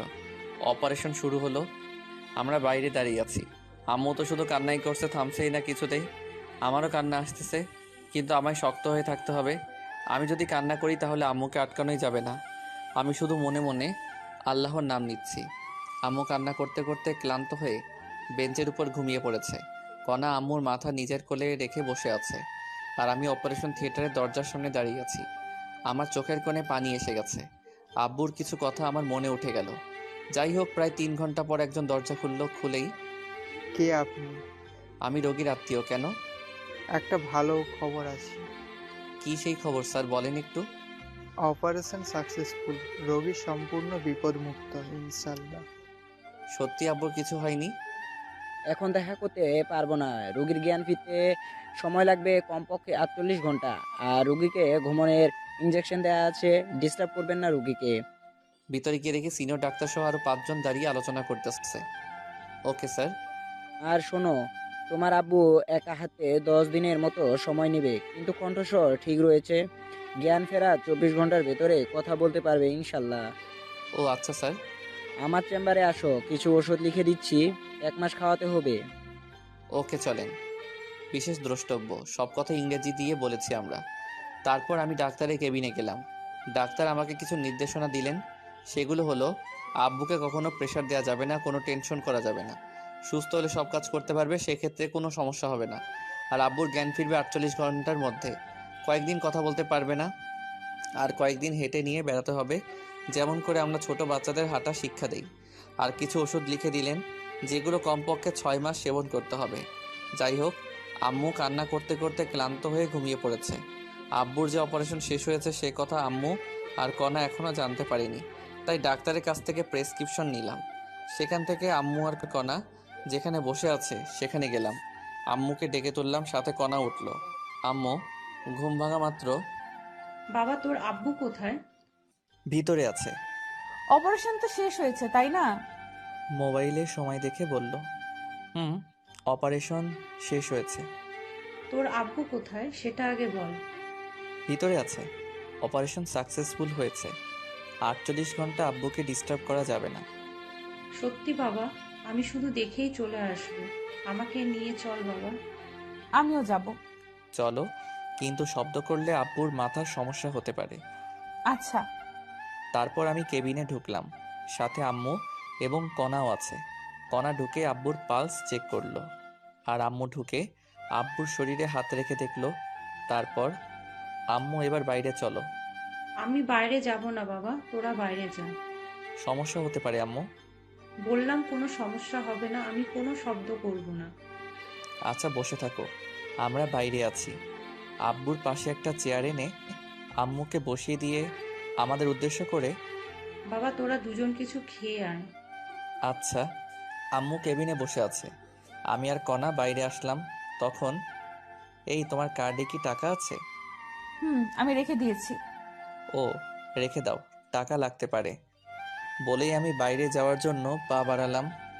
কোথায় যাচ্ছ তুমি? আমি খাবার কিনে আনতেছি।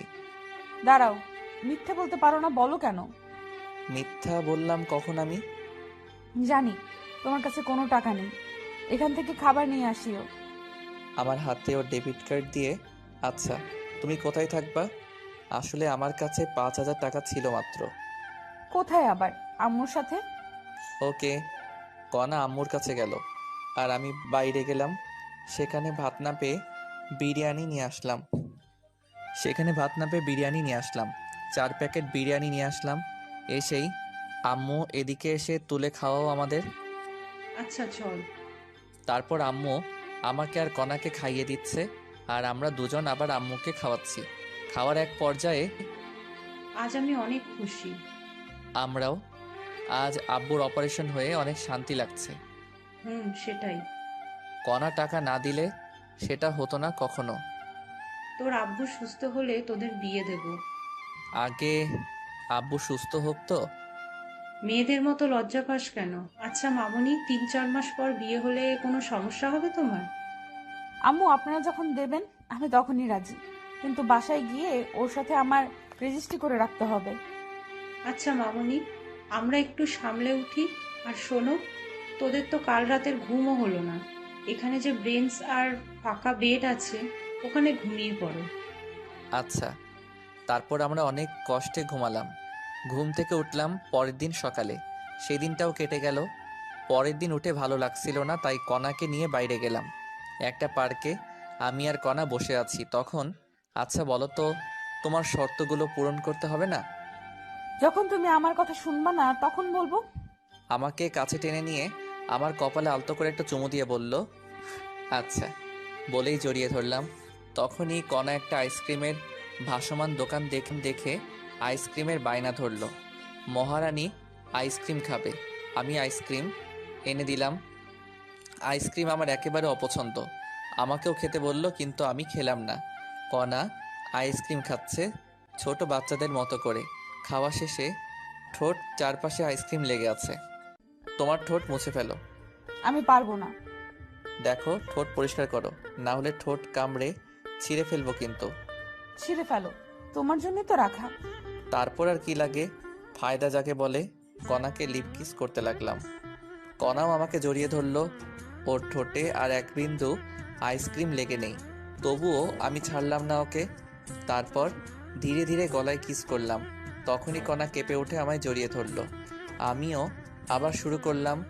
তখনই পিছন থেকে, এই, আপনারা শিশু পার্কে এসব কি করেন?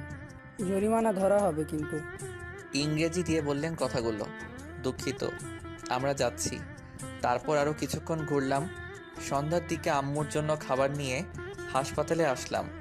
হাসপাতালে এসে দেখি আব্বু হাত নাড়ানাড়ি করতেছে। তখনই আমি ডাক্তারকে ডেকে আনলাম। ডাক্তার আব্বুকে চেক আপ করে, I can't believe this. Any problem doctor? না, একটা সুখবর আছে। কি সেই খবর? আসলে আপনার আব্বুর শরীর অনেক ধরনের জিন বিদ্যমান, তাই আপনার আব্বুর অভিযোজন ক্ষমতাও বেশি। খুব সহজেই সব পরিবেশে খাপ খাইয়ে নিতে পারে।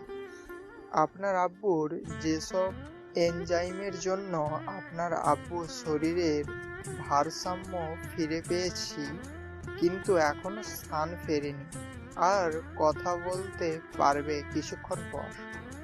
সত্যি ডাক্তার? আর ঘুমের ওষুধ দেয়নি। কিছুক্ষণের মধ্যেই আপনার আব্বুর ঘুম ভেঙে যাবে। ভালো কিছু খাইয়ে দিয়েন। আমি আসি এখন। ওকে। তারপর ডাক্তার চলে গেল। আমি অনেক খুশি, আব্বু আবার আগের মতো চলতে পারবে। যাই হোক, আব্বুর জ্ঞান রাত 2টার দিকে আসলো। ওঠা মাত্র আব্বুকে বাইরে থেকে আনা খাবার খাওয়ালাম। ওষুধ খাইয়ে দিয়ে আব্বুকে রেস্ট নিতে দিলাম। আব্বু হাত পা নাড়াতে পারে, কিন্তু পা ফেলাতে ভয় পায় আর কথা বলার চেষ্টা করে। মুখ দিয়ে বাতাসও বের হয়, কিন্তু আওয়াজটা বের হয় না। যাই হোক, আমি আর আম্মু মিলে আব্বুকে কিছুক্ষণ হাঁটালাম। তারপর আবার রেস্ট নিতে দিলাম। পরের দিন সকালে কিছুক্ষণ চেষ্টা করতেই আব্বু হাঁটতে সফল হলো। সেদিন আমাদের হাসপাতাল থেকে রিলিজ দিল। সেদিন রাতের টিকিট আমরা কেটে ফেললাম। আব্বু ইশারা দিয়ে কথা বলে টিকিট কাটা শেষে আমরা একটা ছোট হোটেলে গিয়ে রাতের খাবার খেয়ে কিছু ব্যাগে প্যাকেট করে নিলাম। সন্ধ্যার সময় এয়ারপোর্টের ভিতরে প্রবেশ করলাম। রাত 8টায় প্লেন উড়াল দিল। পরের দিন ঢাকা শাহজালাল আন্তর্জাতিক বিমানবন্দরে নেমে কণার বাসায় গেলাম এবং কণার আব্বুর নামে যা শুনলাম তা শুনে দ্রুত সন্ধ্যার সময় আমরা এয়ারপোর্টের ভিতরে আসলাম। সিঙ্গাপুরের সময় রাত 11টায় আমাদের ফ্লাইট। আগে থেকেই জানতাম অনেক সময় ভিতরে বসে থাকা লাগবে, তাই রাতের জন্য হালকা নাস্তা নিয়েছিলাম। রাত 9টার দিকে নাস্তা করলাম সবাই মিলে। আমরা এয়ারপোর্টের ভিতরের সোফায় বসে আছি। তখনই ভাবলাম আব্বুকে একটু ধরে ধরে হাঁটিয়ে নিই। সেই অনুযায়ী কাজও করলাম। প্রায় আধা ঘন্টা হাঁটালাম। আল্লাহর অশেষ রহমতে আব্বু ভালোভাবেই হাঁটতে পারছে। কিছুক্ষণ পর সকল যাত্রীকে প্লেনে উপস্থিত হতে বলা হলো। আমরাও প্লেনের ভিতরে গেলাম। আমাদের 4 জনের সিট একসাথেই পড়েছে। আমাদের সিট বেল্ট বেঁধে দিল বিমানবালারা। রাত 11টায় প্লেন উড়াল দিল। আমরাও ঘুমিয়ে পড়লাম। আমার পাশে কণা, তারপর আম্মু, তারপর আব্বুর সিট পড়েছে। আমাদের প্রত্যেককে একটা করে কম্বল দেওয়া হলো। কণা ওর জন্য দেয়া কম্বলটি রেখে দিল। কম্বল রেখে দিলা কেন? আমাদের একটা কম্বলই যথেষ্ট। কেমন করে একটা দিয়ে হবে, যে ছোট একটা কম্বল? এতেই হবে। আমি তোমায় জড়িয়ে ধরে ঘুমাবো, তোমার কাঁধে মাথা রাখবো। আমার কানের কাছে ফিসফিস করে। খালি ফাইজলামো। ঠিক আছে, আমার কাঁধে মাথা দিয়ে ঘুমাও। কণার কানে কানে বললাম। বলেই আমার গালে একটা চুমু দিল। লক্ষ্মী মেয়ে। কণার কপালে চুমু দিলাম। আমি আব্বু আম্মুর দিকে দেখলাম, ঘুমিয়ে পড়েছে। আব্বু আম্মুর শরীরের কম্বল ভালো করে গায়ে দিয়ে দিলাম যাতে ঠান্ডা না লাগে। তারপর সিটে বসলাম। তখন কণা আমার কাঁধে মাথা রেখে ঘুমিয়ে পড়ল। আমাকে দেয়া কম্বলটি আমাদের দুজনের শরীরে দেওয়ার চেষ্টা করলাম, কিন্তু ছোট হওয়ায় পারলাম না। আর তখন আমি বিমানবালার কাছ থেকে আরেকটা কম্বল নিয়ে কণাকে ভালো করে ঢেকে দিলাম। একে অপরের সাথে জড়াজড়ি করে ঘুমিয়ে পড়লাম। ঘুম ভাঙলো বিমানের একটা সিগনালে। প্লেন এখন ল্যান্ড করবে, তাই সবাইকে জাগ্রত করার জন্য এক ধরনের সাউন্ড সিস্টেম ব্যবহার করে আমরা সিগন্যালের আওয়াজে জাগ্রত হয়ে গেলাম। প্রায় 30 মিনিট লাগলো প্লেন শাহজালাল আন্তর্জাতিক বিমানবন্দরে ল্যান্ড করতে। ল্যান্ড করার পর আব্বুকে ধরলাম এবং নিচে নামাতে সাহায্য করলাম। নিচে নামার পর থেকে আব্বু নিজে নিজে আমাদের সাথে হাঁটতে শুরু করলো। ল্যান্ড করার পর আমরা প্লেন থেকে নেমে রিসিভ রুমে আসলাম। রিসিভ রুম থেকে ব্যাগ রিসিভ করে এয়ারপোর্টের বাইরে আসলাম। আমার ছোট বোন আনহা আর চাচাতো ভাই আদনানকে আসতে বলা হয়েছিল। আমরা এয়ারপোর্টের বাইরে এসে দেখলাম ওরা দাঁড়িয়ে আছে। আনহা আব্বুকে দেখে দৌড়ে এসে কান্না শুরু করে দিল। আব্বুও নীরবে চোখের পানি ফেলতে লাগলো। আমি সান্ত্বনা দিয়ে একটা ট্যাক্সি নিয়ে আমরা সবাই কনার বাসায় আসলাম। আমি ব্যাগ নিয়ে আগেই দোতলায় গেলাম। বাসায় এসে কলিং বেল দিলাম। আমার আব্বুর বয়সী একজন পুরুষ দরজা খুলে দিল। কে আপনি? এই বাসায় কি চাই? সরি, আপনাকে তো চিনলাম না। আমি এই বাসার মালিক। আমার শাশুড়িকে ভয় দেখিয়ে বাড়ি দখল বলেই লাঠি খুঁজতে লাগলাম। বাবা, তুমি এতদিন কোথায় ছিলে? কণা পাশ থেকে এসে জড়িয়ে ধরল ভদ্রলোককে। বাবা মানে এই লোককে? কণাকে উদ্দেশ্য করে বললাম। উনি আমার বাবা। ভিতরে আসো। আর বিয়ান আপনারাও আছেন। বাবা মাকে উদ্দেশ্য করে চলেন বেআই। তারপর আমরা সবাই সোফায় গিয়ে বসলাম। তখন আব্বু, তুমি এই 2 বছর কোথায় ছিলে? কি কাজ ছিল মামুনি? আর কোথাও তোমার যাওয়া হচ্ছে না তোমার? আর কোথাও যাব না, অবসর নিয়ে তবেই এসেছি। ভাই সাব, আপনি কি কাজ করতেন? হঠাৎ 2 বছর খোঁজ ছিল না আপনার? বিয়ান, আমি একজন কমিশনার ছিলাম। আমাদের দেশে মাদকের ব্যবহার অধিক ছিল, আর আমি ট্রেনিংয়ে মেডেল জিতেছিলাম। তাই সরকার আমায় ডেকে পাঠায়। তারপর আমাদের একটা মিটিং হয়। সেই মিটিংয়ে 60টা সদস্য বিশিষ্ট একটা দল তৈরি করি। এদের মূল কাজ মাদকের গডফাদারকে ধরা। আমরা এই মিশনের জন্য উঠে পড়ে লেগে পড়ি। বাসায় থাকলে সমস্যা হতো, তাই আমি কাউকে না জানিয়ে পালিয়ে যাই। মিশন ছিল জীবন মরণের, ধরা পড়লেই মৃত্যু নিশ্চিত। আমরা দেশের ভিতরে এবং বাইরে 2 বছর নিরলস প্রচেষ্টার পর 7 দিন আগে এই সন্ত্রাসকে ধরিয়ে দিই এবং আবার মেডেল পাই। সেদিনই চাকরি অবসরের আবেদন করি। অফিসাররা অবাক হয়েছিল এবং তারা আমাকে চাকরি জোর করে রাখতে চেয়েছিল, কিন্তু পারেনি। আমি পরশুদিন বাসায় এসে সব শুনলাম। বিয়ের নাকি অপারেশন হয়েছে। আপনার মেয়েই টাকা দিয়েছিল। আমাদের তো অপারেশন করার সামর্থ্য ছিল না। বিয়ান, আমার যা কিছু আছে সব কণা মামনি, আর আমার মেয়ে আবার আপনার বাড়ির বউ। আর এসব কথা বাদ দেন। এখন বিয়ের কি অবস্থা? হাঁটতে পারতেছে, কিন্তু কথা বলতে পারতেছে না। মুখ দিয়ে বাতাস বের হয়। ডাক্তার বলছে 1 সপ্তাহের মধ্যে কথা বলতে পারবে। আল্লাহ যেন তাড়াতাড়ি সুস্থ করে দেন। আচ্ছা বেআই, কণা আর ফারুকের সম্পর্ক নিয়ে আপনার মন খারাপ হয়নি? বিয়ান, কণা আগে রিলেশন করতো আপনার ছেলের সাথে। আমি জানতাম রিলেশন করে, কিন্তু আপনার ছেলেকে দেখিনি। পরে যখন ওদের ব্রেকআপ হয়েছে এবং আমার মেয়ে বাইরে চলে যায়, মেয়ে আমাকে বুঝতে দেয়নি। তারপর আমি মিশনে গিয়েছিলাম। বাসায় এসে জানতে পারলাম ব্যাপারটা। প্রথমে রাগ হয়েছিল, কিন্তু পরে সব শোনার পরে অনেক খুশি লাগতেছে। বেআই, আপনার মেয়েকে আমি অনেক পছন্দ করি। তাই ফারুক যখন ওদের ব্রেকআপের কথা বলল, তখন ওর সাথে অনেক রাগারাগি করেছি, কিন্তু সবকিছু বিবেচনা করে মেনে নিতে হয়েছে। অনেক ভালো লাগলো বিয়ান। আমারও রিলেশন করে বিয়ে করেছি, আমার মেয়েও। আমরাও সেম। যাক ওসব, কাল আবার গ্রামের বাসায় যেতে হবে আমাদের। কেন বিয়ান? ওমর ফারুককে আর কতই প্রেসারে রাখি বলেন? এমনি ওর বেতন অল্প, খাবার যদি পরিবার সহ ঢাকায় থাকি তাহলে অনেক টাকা খরচ হবে, তাই চলে যাব। কি বলেন বিয়ান? সামনে আমার একটা ফ্ল্যাট আছে, 5 তলা ফ্ল্যাট। সেখানে 4 তলায় আপনারা থাকবেন। বেআই অনেক উপকার করেছেন, তাই জীবনে শোধ করতে পারবো না। আর উপকার করবেন না।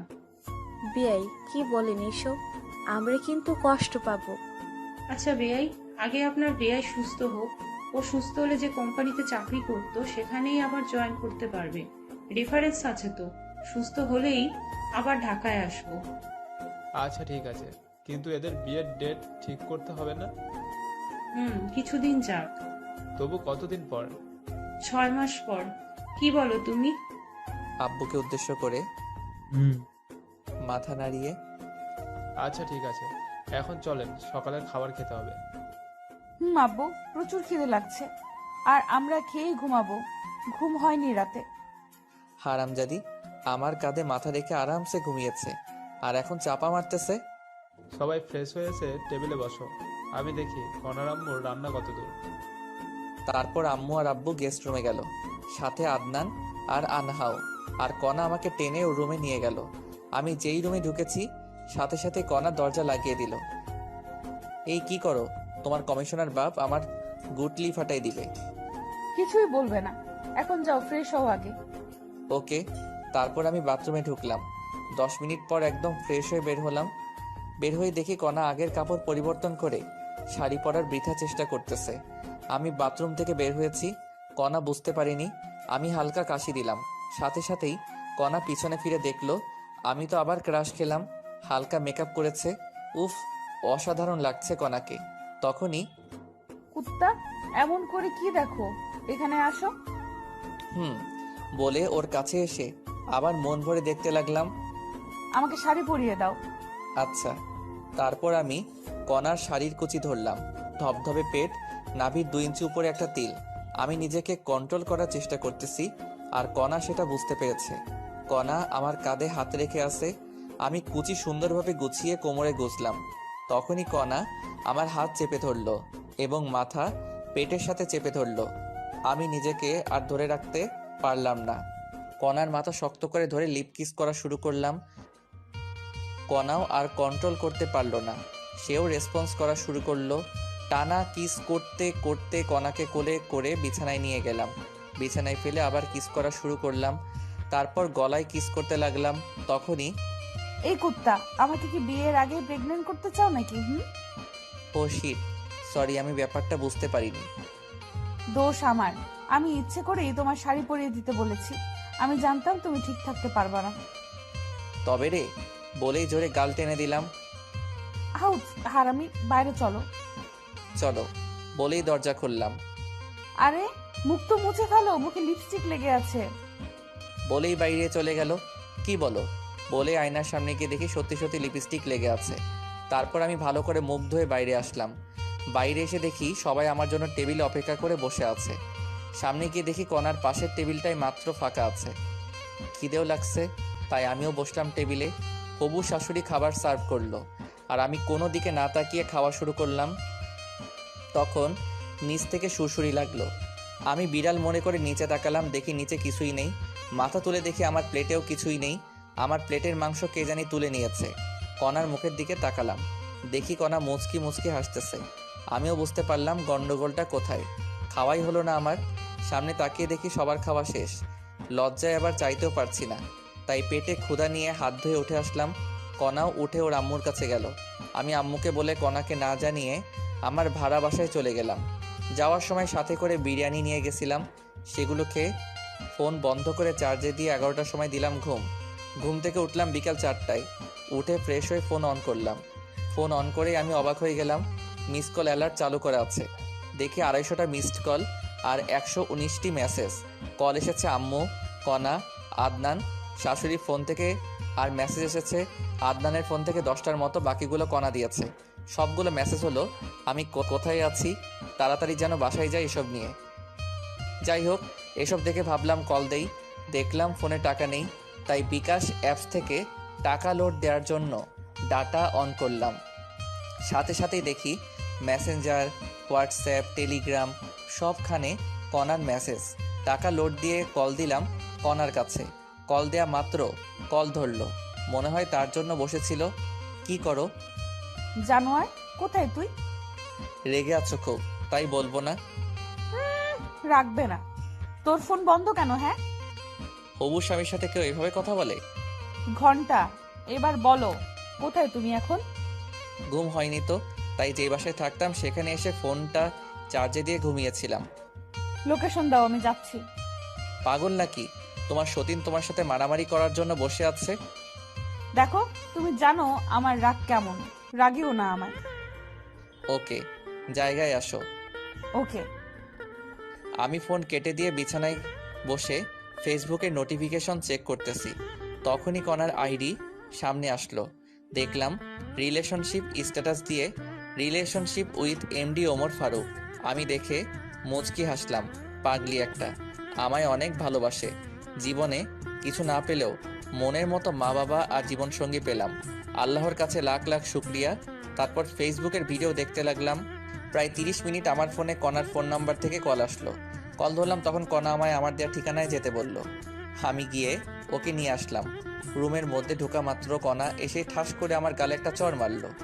চড় মারার পরই আমায় জড়িয়ে ধরে কান্না করতে লাগলো। আমিও জড়িয়ে ধরে, নিজেই থাপ্পড় মারলা, আবার নিজেই কান্না করছো কেন? চুপ করো। তুমি যে বাসায় আসছো আমায় বলে আসতা। আমি মনে করেছি টেবিলে তোমার খাবার মেরে দিয়েছি, তার জন্য তুমি রাগ করে বাসায় এসেছো। আমি অনেক কান্না করেছি। আমি তো আম্মুকে বলেই আসলাম। তুমি নাকি বলেছো বাইরে যাচ্ছ, কিন্তু এতক্ষণ লাগে নাকি? তাই চিন্তা হচ্ছিল আমার। না বলে আসার জন্য দুঃখিত। হয়েছে, তোমার জন্য খাবার নিয়ে এসেছি। আচ্ছা, তুমি খাইয়ে দাও। পারবো না। তাহলে আমার খিদে নেই। আচ্ছা শয়তান, আসো। তারপর কণা আমায় খাইয়ে দিতে লাগলো, আবার আমিও ওকে খাওয়াচ্ছি। তখনই আমাদের বাসার মালিক আসলো। বাসার মালিকের সাথে আমার সম্পর্ক ভালো। বাড়িওয়ালা এসে, কি ফারুক, কি খবর তোমার? দুদিন থেকে দেখাই যাচ্ছে না, ঘটনা কি? ভাই আব্বুর অপারেশনের জন্য বাইরে গেছিলাম। ইনি কে, ভাবি নাকি? আপনার ভাবি। হাফ নাকি ফুল? পরে বলবো। আচ্ছা পরে শুনবো। এখন বাড়ি ভাড়া কবে দিবা? কাল দিব ভাই। আচ্ছা তাহলে আমি যাই। বাড়িওয়ালা চলে গেল। কণা আমায় রেডি হতে বলল, আমি তৈরি হয়ে নিলাম। আজ আব্বু আম্মু, ছোট বোন আনহা আর চাচাতো ভাই আদনান বাসায় যাবে। ওদেরকে বাসে তুলে দিতে হবে। আমি রেডি হয়ে রুমে তালা দিয়ে বের হলাম। কণা আর আমি রিক্সা নিয়ে কণার বাসায় গেলাম। বাসায় যাওয়া মাত্র, তোর কি আক্কেল জ্ঞান নেই? তুই বাইরে গিয়েছিস, কণাকে বলা লাগবে না? তোমাকে তো বললাম আম্মু। তুই বলেছিস তুই বাইরে যাচ্ছিস, কিন্তু তুই যে তোর মেসে যাবি সেটা তো বলিসনি। আর তোর ফোন বন্ধ ছিল, তাই কণা কান্নাকাটি করে অবস্থা খারাপ করছিল। বাদ দাও। তোমরা রেডি হয়েছ? প্রায় বাস কটায়? রাত 9টায়। এখন 6টা 30 বাজে। তাহলে সমস্যা নাই। খেয়েছো তোমরা? তোর জন্যই বসে আছি। চলো। সন্ধ্যা 7টার দিকে সবাই মিলে একসাথে বসে খেলাম। খাওয়া শেষে সবাই কণার আব্বু আম্মুর কাছ থেকে বিদায় নিয়ে রওনা দিলাম। আমি আব্বু আম্মু ভাই বোনদের গাড়িতে তুলে দিয়ে কণাকে বাসায় রেখে মেসে যাব। যাই হোক, স্টেশনে গিয়ে বসে আছি। কণা, আম্মু আর আনহা গল্প করতেছে। অত্যন্ত গরম এখন, তাই আম্মু আমাকে পানির বোতল আনতে বলল। আমি রাস্তা পার হয়ে একটা দোকানে গেলাম। দোকানে প্রচুর ভিড়, তাই দাঁড়িয়ে আছি। আর ওদিকে, আম্মু তুমি আবার কবে আসবা? তোমার শ্বশুর সুস্থ হলে। আম্মু আমরা কিন্তু এখনো আলাদা বাসায় থাকতে পারি। আমি আর আপনার ছেলে চাকরি করি কেন? কিছুদিন যাক তারপর। বলেই কণার কপালে একটা চুমু দিল। তাড়াতাড়ি আসো। তোমরা আর আমার এই ননদটাকেও ভালো স্কুলে ভর্তি করাতে হবে। পরে সেটা ভাবি। আমার পরীক্ষা সব কমপ্লিট, 6 মাস পর পরীক্ষা। সত্যি? তাহলে আমি তোমার পরীক্ষার আগে যাব ওখানে। আচ্ছা ভাবি, আসিও, অনেক মজা হবে। যাই হোক, ওরা এমন আরও কথা বলতেছে, আর এদিকে আমি পানির বোতল কিনে রাস্তা পার হচ্ছি। তখনই প্রায় 2 বছর পর চিরচেনা আব্বুর কণ্ঠস্বর শুনতে পেয়ে দৌড় দিলাম। আমি তো শকড হয়ে গেলাম, আবার অনেক খুশি লাগতেছে। কিন্তু আব্বু কি জানি ইশারা করতেছে আর বলতেছে, আরে পাগল ছেলে, সামনে দেখ। বলেই আব্বু আমার কাছে দৌড়ে আসতেছে। আমি সামনে তাকিয়ে দেখি 20 হাত দূরে একটা সিএনজি 60 কিলোমিটার পার আওয়ার বেগে ছুটে আসতেছে। সিএনজি এর গতি দেখে আমি ভয়ে কি করব ভেবে পাচ্ছি না। আমার ব্রেন কাজ করা বন্ধ করে দিয়েছে। আমি আমার মৃত্যু দেখতে পারতেছি। আমি ভয়ে চোখ বন্ধ করলাম। তখন আমার মনে হলো আমায় কেউ আচমকা টান দিল। আমি বুঝতে পারলাম আমি কোথাও পড়ে গিয়েছি, কিন্তু আমার শরীরে মনে হয় শক্তি নেই। কেউ একজন আমায় ধাক্কাচ্ছে।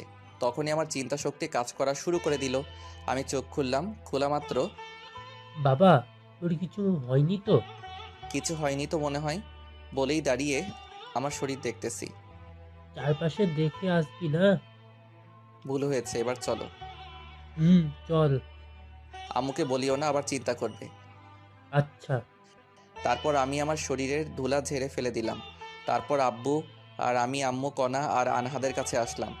আব্বু যখন এসে সবার সামনে কথা বলল, সবাই আনন্দে হই দিয়ে উঠলো, আর আম্মু তো খুশিতে কান্না কান্না করতে লাগলো। তখনই এই একসাথে এত খুশি কোথায় রাখি?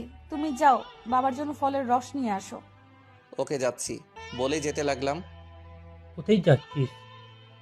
ফলের রস নিয়ে আসি। লাগবে না। আব্বু নিয়ে আসুক না। আরে ফারুক, কোথাও যাও না। জানো কি হয়েছিল একটু আগে? কি হয়েছিল আব্বু? কিছু হয়নি বলেই আব্বুর মুখ চেপে ধরলাম। কি হয়েছিল বলো না, হলে তোমার অবস্থা খারাপ আছে। আসলেই। তারপর সব খুলে বলল। কি এত বড় ঘটনা ঘটে গেছে আর আমরা কিছুই জানি না? তোর যদি কিছু হয়ে যেত তাহলে আমি কি নিয়ে বাঁচতাম বাবা? আরে চিন্তা করো না তো, কিছু হয়নি তো। হলে আর কি হতো, মরে যেতাম। কান্না করার মতো কেউ নেই। এসব কথা বলিস না বাবা, আমার একটাই ছেলে বাবা। চলো তো একটু ওয়াশরুমে যাব। চলো। তারপর আম্মুকে চুপ করে থাকতে বললাম। আব্বু আমার আম্মুকে সান্ত্বনা দিচ্ছে, আর আমি কণাকে নিয়ে বাস কাউন্টারের ওয়াশরুমে ঢুকলাম। কণা ভিতরে ঢুকে উকি দিয়ে কি জানি দেখলো। তারপর হঠাৎ দরজা বন্ধ করে দিয়ে আমার শার্টের কলার ধরলো। তখন এই কি করছো? তুই কি বললি কিছুক্ষণ আগে? কি বলছি আমি? কি বললি তুই মরে যাবি? তোর কিছু হলে আমি কি নিয়ে বাঁচবো বল? সরি, আর বলবো না। সাবধানে দেখে শুনে বের হবো না তুমি? তোমার কিছু হলে আমি কি নিয়ে বাঁচবো? কলার ছেড়ে দিয়ে আমায় জড়িয়ে ধরে কান্না করতে করতে কথাগুলো বলল। তোমার আর আম্মুর দোয়া আর আল্লাহর রহমত থাকলে আমার কিছু হবে না। সবসময় তোমার জন্যই দোয়া করি আমি। এবার কিস করো।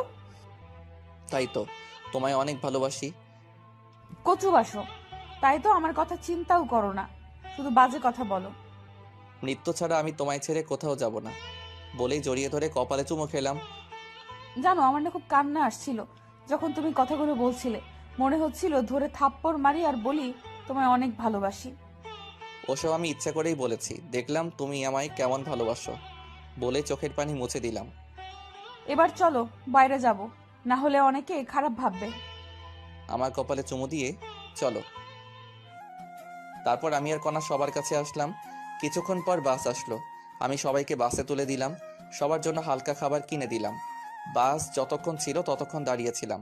তারপর আমি আর কণা সিএনজি নিয়ে বাসায় আসলাম। কণাকে বাসায় নামিয়ে দিয়ে আমি আবার আমার ভাড়া বাসায় চলে গেলাম। আমি আজ অনেক হেঁটেছি এবং কাজও করেছি, তাই অনেক ক্লান্ত থাকায় ঘুমিয়ে পড়লাম। ঘুম ভাঙলো কণার ফোনে। কল ধরেই দিলা তো ঘুমের 69 বাজে। আইসে আমার জমিদার সাহেব, উঠে তাড়াতাড়ি অফিসে আসো। আচ্ছা যাবনে। আচ্ছা আমি যাবার সময় তোমায় নিয়ে যাব। লাগবে না ম্যাম, আমারই ডিউটি আপনার বাসায়। ফারুক সাহেব তাড়াতাড়ি আসেন। আচ্ছা ম্যাম। কল কেটে দিয়ে ফোনে দেখলাম 7:48 বাজে। আমার অফিস 9টায়। কণার বাসায় যাওয়া লাগবে 8:30-এ। বেশি সময় নেই হাতে, তাই বিছানা থেকে উঠে বিছানার কিছু না গুছিয়ে ফ্রেশ হলাম। তারপর রেডি হয়ে কণার বাসায় গেলাম। তবুও 10 মিনিট লেট করেছি। কণার বাসায় ঢুকলাম। জামাই না হতেই আমায় এখন থেকে জামাই আদর করতেছে। যাই হোক, খাওয়া শেষে কণা লাঞ্চ বাটিতে প্যাক করে নিল। তারপর আমরা দুজনে অফিসের উদ্দেশ্যে রওনা দিলাম।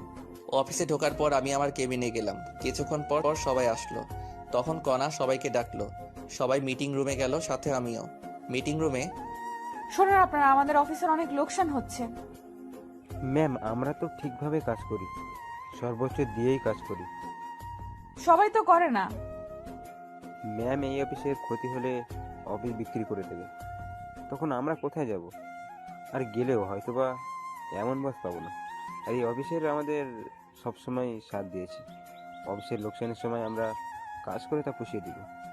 সাবাস, আপনারা সবাই এরকম মানসিকতা নিয়েই কাজ করবেন। আমরা তাই করবো ম্যাম। আরেকটা কথা, এ আমার ভালোবাসা এবং হবু স্বামী। সব মেয়েই ওকে দুলাভাই না হলে ভাইয়া বলে ডাকবা। আমাকে ওর কাছে এনে হাত ধরে বলল, ম্যাম খাওয়া দেন। আচ্ছা আজ দিব। তারপর মিটিং শেষ করে দিল। কণা সবাইকে খাওয়ালো। তারপর আবার কাজ করতে লাগলাম। অনেকদিন আসতে পারিনি, অনেক কাজ পড়ে আছে। কাজ করতে করতে দুপুর হয়ে গেল। লাঞ্চের সময় কণা ডাকলো। কণার কেবিনে লাঞ্চ করলাম। লাঞ্চ শেষে আবার কাজ করতে লাগলাম। ছুটি হলে কণা আর আমি অফিসের গাড়ি নিয়ে একটু ঘুরে বেড়াই। তারপর কণার বাসায় গিয়ে রাতের খাবার খেয়ে বাসায় যাই। এভাবে চলে গেল 7 দিন। অফিসের কাজের প্রচুর চাপ, কোম্পানির লোকসান, সবাইকে দিয়ে তুলে নেওয়া হচ্ছে। এই মাস প্রায় শেষ হয়ে যাচ্ছে। মাসের আছে 5 দিন। অফিস যাওয়ার জন্য বের হয়েছি, তখন মেসেঞ্জারে আমার গ্রামের এক বান্ধবীর কল পেলাম। কি রে ফারুক, কেমন আছিস? আলহামদুলিল্লাহ, তুই কেমন আছিস? দুলাভাই আর ভাগিনা কেমন আছে? ভালো ছিলাম, কিন্তু কয়েকদিন থেকে নেই রে মামা। কেন, কোনো সমস্যা হয়েছে কি? তোর দুলাভাইয়ের হার্টের অপারেশন করা লাগবে।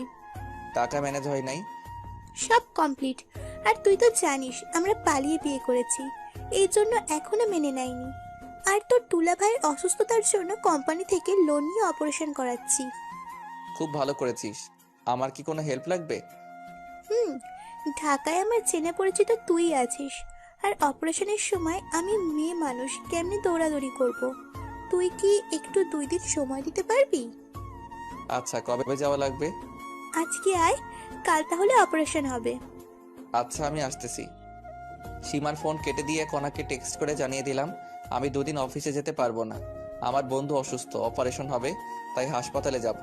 আর আমাকে এই 2 দিন কল দিও না। আমি জানি কনা আর আমায় 2 দিন কল দিবে না।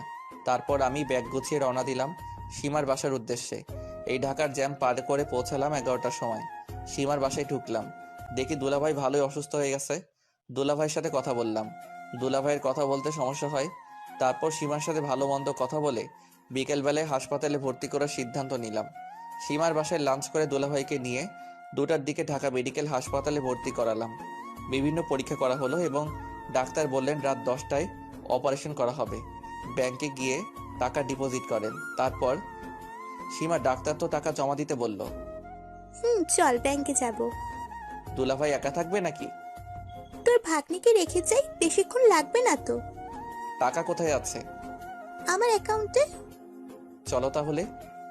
তারপর সীমা দুলাভাইয়ের কাছে গেল এবং সব খুলে বলল।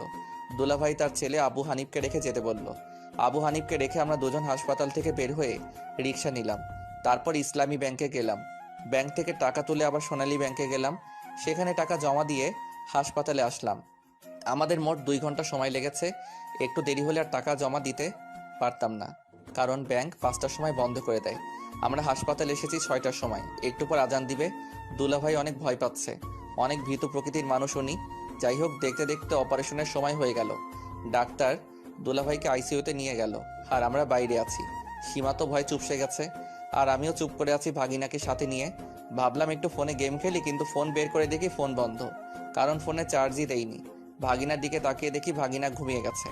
তারপর আমি বসে থাকতে থাকতে কখন ঘুমিয়ে গেছি জানি না। ঘুম ভাঙলো সীমার ডাকে। মামা, এই মামা ওঠ, খুশির খবর আছে। আমাকে ডাক দিল খুশি খুশি মনে। কি হয়েছে? তোর দুলাভাইয়ের অপারেশন সাকসেসফুল হয়েছে, 3 ঘন্টা পর জ্ঞান ফিরবে বলে ডাক্তার চলে গেল। দাঁড়া, আমি ডাক্তারের কাছ থেকে ভালো করে শুনে আসি। আচ্ছা যা। তারপর আমি ডাক্তারের কেবিনে গিয়ে সত্যতা যাচাই করে আসলাম। তখন রাত 2টা বাজে। আমি সীমার কাছে আসলাম। কিছুক্ষণ পর দুলাভাইকে একটা কেবিনে শিফট করা হলো। আমিও অনেক খুশি হয়েছি। ডাক্তার প্রেসক্রিপশন দিল, আমি গিয়ে ওষুধ কিনে আনলাম। জ্ঞান ফিরলে ওষুধ খাওয়াতে হবে। ওষুধ কিনে এনে দেখে অন্য রুমে শিফট করেছে। ওষুধ সীমাকে দিয়ে আমি ব্যাগ নিয়ে সোফায় শুয়ে পড়লাম।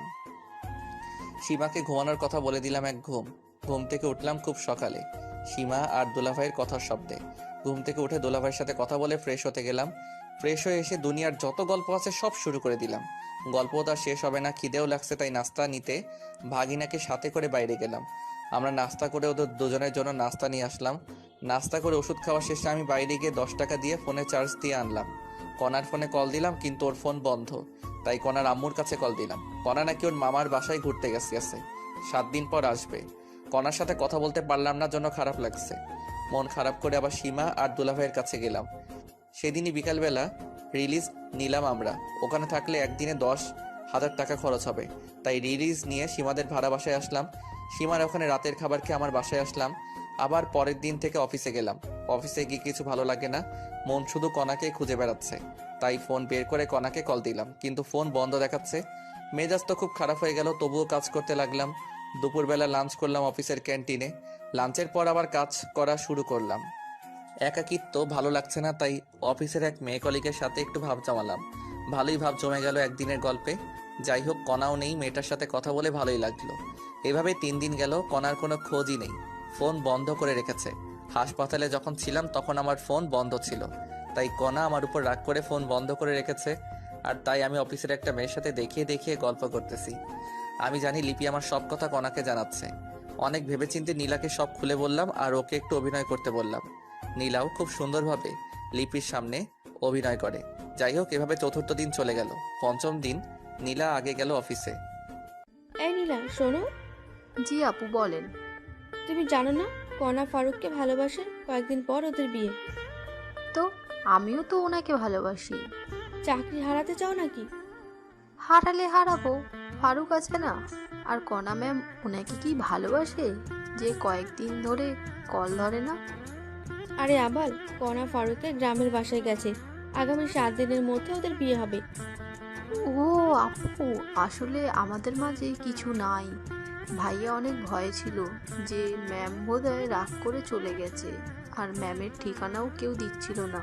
তাই ভাইয়া প্ল্যানটা করে, কারণ ভাইয়া জানে আপনি সব কথা কণা ম্যামকে বলবেন। তাই নাকি? ফারুক ভাইকে যতটা ফাজিল ভাবতাম, উনি তো দেখি তার চেয়েও বেশি ফাজিল। আপু, আর আমার চাকরি যেন কিছু না হয়। যাও, তোমার 7 দিনে ছুটি। এই 7 দিন অফিসের ধারে কাছেও আসবা না। ফারুক ভাই কল দিলে বলবা গ্রামের বাসায় গেছো, আমরা একটু এদিকে মজা নিই। আচ্ছা আপু। আমি অফিসে ঢুকে দেখলাম কণাও নেই, নীলাও নেই। তারপর লিপিকে গিয়ে ধরলাম। কণা কোথায়? জানি না আমি। ভালো। আরেকটা কথা শুনে রেখো, কণা ফিরে এসে আমায় খুঁজে পাবে না। ভাইয়া এসব কথা বলবেন না। আপনাকে সারপ্রাইজ দেওয়ার জন্য কণা এসব করতেছে। তাই নাকি?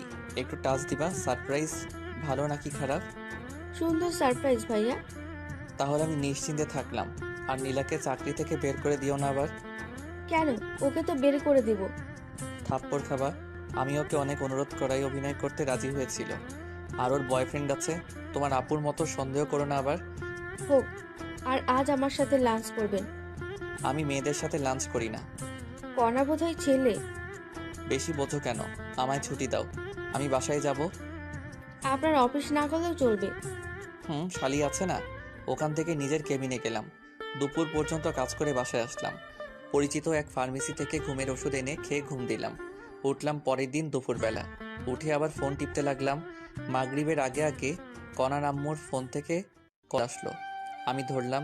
তখনই বাবা, বাবা, কণা। কণার কি হয়েছে বলেন? কণা বলেই ফোন কেটে দিল।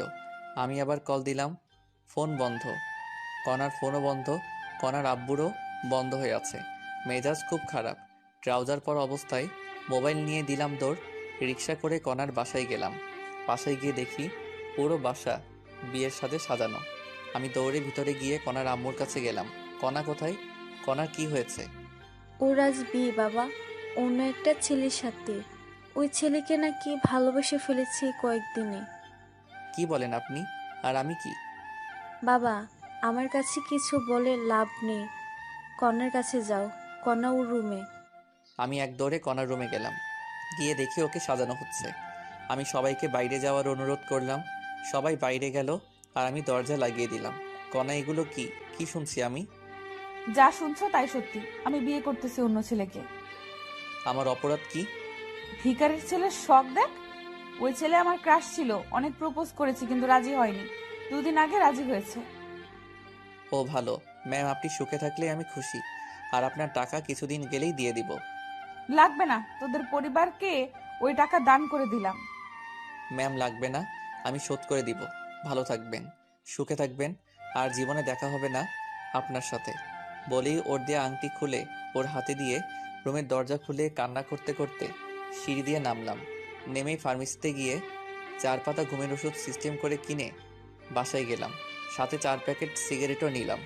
বাসায় গিয়ে শুয়ে পড়লাম। কি করব ভেবে পাচ্ছি না। ভাবতেছি আত্মহত্যা করব, আবার বাবা মায়ের মুখের দিকে তাকিয়ে করতে মন চাচ্ছে না।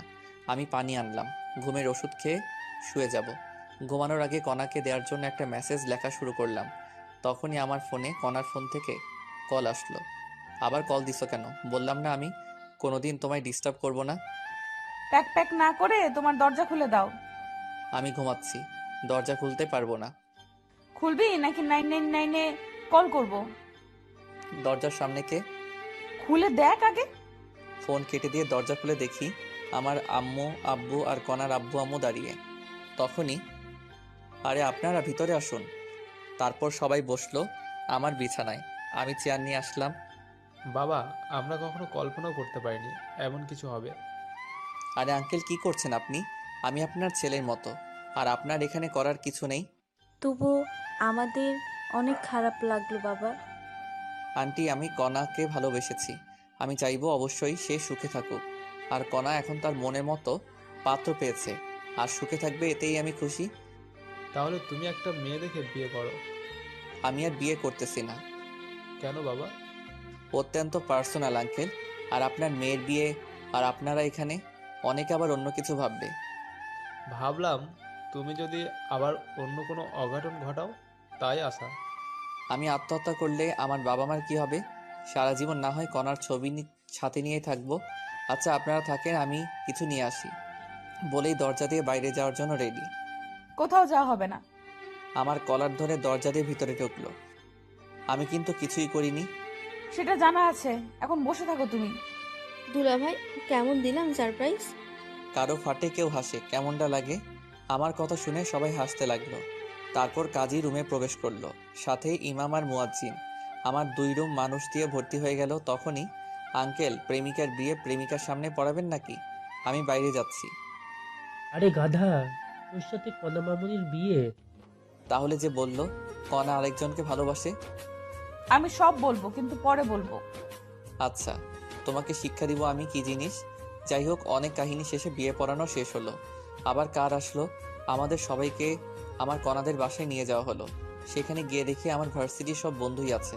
ওদের সাথে অনেক দিন থেকে দেখা হয় না, কথাও হয়। আমি তো ওদের দেখে অনেক খুশি। আমার সব বন্ধু বিয়ে করেছে, অনেক বাচ্চাও আছে। আর আমার বন্ধুদের সাথে আমি ইচ্ছা করে যোগাযোগ করিনি। যাই হোক, আমার বাসায় রেজিস্ট্রি হলো, এখানে কবুল বলানো হলো। রাত 2টার দিকে বিয়ে পড়ানো, খাওয়া দাওয়া শেষ। তারপর আবার আমাদের গাড়িতে করে নিয়ে যাওয়া হচ্ছে, কণা আর আমি পাশাপাশি। বুঝলাম না, কোথায় যাচ্ছি আমরা? আমাদের বর্তমান ঠিকানায়। বুঝলাম না। তোমায় বুঝতে হবে না। আমাদের 5তলা বাসায় 2য় তলা আমাদের থাকার জন্য ফাঁকা করা হয়েছে। এখন থেকে আমি, তুমি, আমার শ্বশুর শাশুড়ি মা সবাই একসাথে এখানে থাকবো। সত্যি? বলেই জড়িয়ে ধরে কিস করলাম। পরে যখন সন্ধ্যার কথা মনে হলো, ছেড়ে দিলাম। জানি মন খারাপ করেছো, তোমার বাসর ঘরে সব খুলে বলবো। হুম। দেখো, তোমার বিকাশে টাকা দিয়েছি, কোনো দোকান থেকে ক্যাশ আউট করো। তোমাকে আজ খসাবে সবাই। কেন? আনহার লিপি বাসর ঘর সাজিয়েছে, তার জন্য টাকা দেওয়া লাগবে না? আদনান লাইটিং করেছে, তার জন্য টাকা দিতে হবে না? না, আমি কিছুই দিব না। মন খারাপ করে সিটে হেলান দিলাম। আচ্ছা। বলেই কাঁধে হেলান দিল। আমি আর ওকে সরিয়ে না দিয়ে শুয়ে থাকলাম। কিছুক্ষণ পর একটা 5তলা বাসার সামনে আসলাম। বাড়িটা লাইটিং করা। আমার বুঝতে বাকি থাকলো না আমরা কোথায় এসেছি। আমি নেমে সোজা সিঁড়ি দিয়ে উঠতেছি, তখনই, ও জমিদারের পোলা, তোর বউকে নিয়ে যাবে। হেঁটে আসবে? আমি হেঁটে যাচ্ছি। তারপর কণা উঠতে ধরলো। কাপড় লম্বার মাটিতে লেগে থাকার কারণে পায়ের সাথে লেগে পড়ে গেল। সাথে সাথেই আমি দৌড়ে নিচে নেমে আসলাম। ব্যথা পেয়েছো? না। কোলে করে নিয়ে যা, হারামজাদা, দেখিস না হাঁটতে পারতেছে না। হুম। তারপর ভদ্র ছেলের মতো কণাকে কোলে নিলাম। তারপর সিঁড়ি দিয়ে ওঠা শুরু করলাম। সবাই হাততালি দিচ্ছে, আর কণা আমার হাতে কামড় দিল। আরে করো কি? ফেলে দিব কিন্তু। মার খাবা নাকি চুপচাপ নিয়ে চলো? হুম। তারপর আমি দোতলায় উঠলাম কণাকে কোলে নিয়ে। আমার বাসর ঘরে ঢুকতে দেওয়া হলো না, আমায় সোফায় বসায় রাখা হলো। আর কণাকে লিপি এবং আনহা মিলে একটা রুমে নিয়ে গেল। আমি সোফায় বসে থাকতে থাকতে বিরক্ত হয়ে গেলাম। সাথে সাথে ফ্রি ফায়ার বের করে খেলা শুরু করলাম। জানি না কতক্ষণ গেছে। কিছুক্ষণ পর আনহা এসে আমার ফোন কেড়ে নিল। ফোন দে, মাইনাস লাগলে ফাটাবো তোকে। আমি খেলতেছি, তুই রুমে যা, তোর জন্য ভাবি বসে আছে। ভাবি হয়? একটু সময় দে, আমি ম্যাচটা শেষ করি। যা বলছি, না হলে আব্বু এসে থাপ্পড় মারবে। ইয়ে মানে আনহা, রুম কোনটারে? আজকে প্রথম আসলাম তো এই বাসায়। টাকা দে আগে। ভাগ, লাগবে না, আমি যাবই না। কিছু তো দে। ধর। ওই রুমে যা। আচ্ছা। তারপর আমি রুমে গেলাম। দরজার সামনে গিয়ে হালকা কাশি দিলাম। সাথে সাথে লিপি আসলো। 2 লাখ টাকা দেন। আনহাকে দিয়েছি। কত দিচ্ছেন? 2। আরো 1000 দেন। তোমারই বোনের টাকা, নাও, সমস্যা নেই। হোক, তবুও দেন। তারপর লিপিকে 1000 টাকা দিয়ে রুমে ঢুকলাম। তারপর দরজা বন্ধ করলাম। কণা এসে আমায় সালাম করে গেল। আমি ওর সাথে কোনো কথা না বলে একটা বালিশ আর একটা কম্বল নিয়ে সোফায় গিয়ে শুয়ে পড়লাম। কিছুক্ষণ পর কান্নার আওয়াজ পেলাম। উঠে গিয়ে, কান্না করবা না, ঘুমাতে দাও। তুমি সোফায় ঘুমাচ্ছ কেন? এমনি ভালো লাগছে না, তাই। তুমি কি চাও আমি চলে যাই? চুপ করে আছি। যে রাগী চলে গেলে আর আসবেই না, তাই চুপ করে আছি। আচ্ছা, যাচ্ছি। বলে দরজার দিকে রওনা দিল। কোথাও যাওয়া লাগবে না বলেই হাত টেনে ধরলাম। কি হয়েছে সেটা বলবা প্লিজ? জানো সন্ধ্যায় কি হয়েছিল? আমার মাথায় যে টেনশন ছিল, ভাগ্য ভালো আসার পথে গাড়ির নিচে মাথা দেইনি। এমন পাগলামো কথা আর বলবা না। আর সত্যি জানলে তুমি রাগ করবা না, সেটা আমি জানি। তাহলে বলো সেটা। শোয়ার পর তোমার বুকে শুয়ে তারপর বলবো। ঠিক আছে, এই ভারী শাড়ি পরিবর্তন করো আগে, আর পাতলা শাড়ি পরো। খালি অন্য ধান্দা। তোমার যা ইচ্ছা পরো। ওকে। তারপর আমি বাথরুমে গিয়ে টি শার্ট আর ট্রাউজার পরলাম। পরে কণা গেল। নীল কালারের জামা পাজামা পরেছে। লাইটের আলোয় অনেক সুন্দর লাগতেছে, মনে হয় এখনই কোনো ঘটনা ঘটাই। তারপর লাইট অফ করে দিলাম। কথাটা আমায় জানতেই হবে। আমি শুয়ে পড়লাম আর কণা আমার বুকে মাথা রেখে শুয়ে পড়লো। এবার বলো কি হয়েছে। তাহলে শোনো, তোমাকে সেদিন আব্বু একটা মেয়ের সাথে রিক্সায় দেখেছে। আব্বু এসে অনেক রাগারাগি করে। তারপর আমি ওই হসপিটালে গিয়ে খোঁজ নিয়ে দেখি ওই মেয়ে তোমার বান্ধবী হয়। তারপর আমি সবাইকে বুঝিয়ে বলি, আর তুমি হসপিটালে কি করো না করো সব আমি ফোনে দেখছিলাম। আমার ফোনে আমার ভয় হচ্ছিল কোনো কারণে তোমায় হারিয়ে ফেলতে পারি, তাই আব্বুকে সব খুলে বলি। তারপর আব্বু, শ্বশুর আব্বু আর শাশুড়িকে আসতে বলে। তারা আসার পর আমাদের এই বাসায় উঠি, বাসা গোছানোর কাজে লেগে পড়ি। আর আমার সাথে সবসময় আনহা ছিল, তাই তোমার কাছে কল দিতে পারিনি। আর আজ থেকে আমরা সবাই এই বাসায় থাকবো। ও এই ব্যাপার। জানো, যখন শুনলাম তুমি অন্য কাউকে ভালোবাসো, তখন মনে হচ্ছিল আত্মহত্যা করি। খবরদার এসব আর মুখেও আনবে না। আমার যে কষ্টগুলো হয়েছে সেগুলোর কি হবে? সুদে আসলে পরিশোধ করে দেব। কেমনে? পরে জানতে পারবা। এখন বলো, ভবিষ্যৎ প্ল্যান কি তোমার? ফুটবল টিম বানাবো। ফুটবল আমার প্রিয় খেলা। ইস, শখ কত! আমারও তো লাগবে না, একটা ছেলে আর একটা মেয়ে হলেই হবে। আমি মজা করছিলাম, আমারও সেম চাওয়া। ছেলেটা আগে হলেই ভালো। না, মেয়ে হবে, বড়জন মেয়েই হবে। তোমার ইচ্ছা? হুম। জানো, আমার স্বপ্ন আমার একটা মেয়ে হবে, অনেক কিউট হবে। নাম রাখবো ফারিয়া। ফারিয়া আমাদের পরিবারের সবারই আদরের হবে, পরিবারের সবাইকে মাতিয়ে রাখবে, দাদু দিদার সাথে খেলবে, এইটুকুই। আমার বউটা দেখে অনেক কিছুই ভাবে বলেই কপালে চুমু দিলাম। তাড়াতাড়ি আমার মেয়ে চাই। তাহলে যুদ্ধে নামতে হবে। নেমে পড়ো। বলা মাত্র আমি কণার নিচের ঠোঁট কামড়ে ধরলাম। উপস, কি ফিলিংস! কণার ঠোঁট একদম কমলার কুয়ার মতো। আমি কিস করতে থাকলাম, তারপর গলায় কিস করলাম, তারপর নিচের দিকে নামতে থাকলাম। আর বাকিটা ইতিহাস। যাই হোক, পরের দিন সকালে ঘুম ভাঙলো কণার ডাকে। অনেকবার ডেকে গেছে, উঠিনি, এই জন্য চায়ের কাপে আঙ্গুল ঢুকিয়ে দিয়েছে। তারপর আমি উঠে গোসল করে এসে দেখি কণা আমার সাথে রান্না শিখতেছে। সকালে নাস্তা করে গল্প, তারপর লাঞ্চ, লাঞ্চের পর রাতের খাবার। এভাবেই ঘুরে বেরিয়ে গেল 7 দিন। আজ থেকে অফিসে আছে। সকালবেলা কণাকে আম্মু আর রান্নাঘরে ঢুকতে দেয় না, তবুও কণা জোর করে ঢুকে। সকালে রান্নার সময় থাকে, কিন্তু রাতে থাকতে পারে না। এইভাবেই সকালবেলা অফিস যাওয়া, অফিসের কাজ করা, রাতে আবার বাসায় আসা। আর আব্বু এখন চাকরি করে, আর কণাকে বাসায় রাখা হয়েছে 1 মাস পর পরীক্ষা। যাই হোক, এইভাবেই কেটে গেল 3টি বছর। 3 বছর পর অফিস বন্ধের দিন সকালে, পাপা পাপা উঠো তাড়াতাড়ি, আম্মু লাঠি নিয়ে আসতেছে। আসুক মামুনি বলেই বিছানা থেকে উঠে কোলে নিলাম। পাপা পাপা কোথায় যাবা? আজ তোমার দাদু দিদা ফুপি তোমার মাম্মি সহ ঘুরতে যাব দিমদা বলেই ওর দাদুর কাছে গেল। আমার বিয়ের 2 বছর পর ফারিয়া আমাদের পরিবারে আসে। ফারিয়া অনেক কিউট, সারাদিন সবাইকে দৌড়ের উপর রাখে। আর আনহা মেডিকেলে পড়ে এখন। আমি ব্রাশ করে রান্নাঘরে গেলাম। আমি যাওয়া মাত্র আম্মু অজুহাত দিয়ে চলে গেল।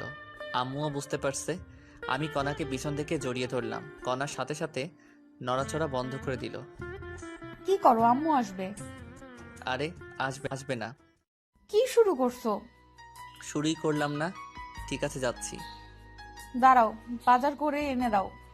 আচ্ছা, লিস্ট দাও। দাঁড়াও। তারপর আমি ব্যাগ নিয়ে বের হলাম। তখনই কণা আমায় ডেকে রান্নাঘরে নিয়ে গেল। লক্ষ্মী ছেলের মতো বাজার করবা, রাস্তা দেখে পার হবা। কপালে চুমু দিয়ে তারপর আমি বাজারে গিয়ে লিস্ট অনুযায়ী বাজার করলাম। বাজার নিয়ে বাসায় আসলাম লাঞ্চের দিকে। বাসায় এসে গোসল করে টেবিলে বসলাম। আমাদের অভ্যাস হয়ে গেছে সবাই আম্মুর হাতের তোলা ভাত খাই। আজও আম্মু সবাইকে তুলে খাওয়াচ্ছে, আর আমরা সবাই তৃপ্তি সহকারে খাচ্ছি। আমরাও আবার আম্মুকে তুলে খাওয়াচ্ছি। আপনারা সবাই দোয়া করবেন আমরা যেন সারা জীবন এমনই থাকতে পারি।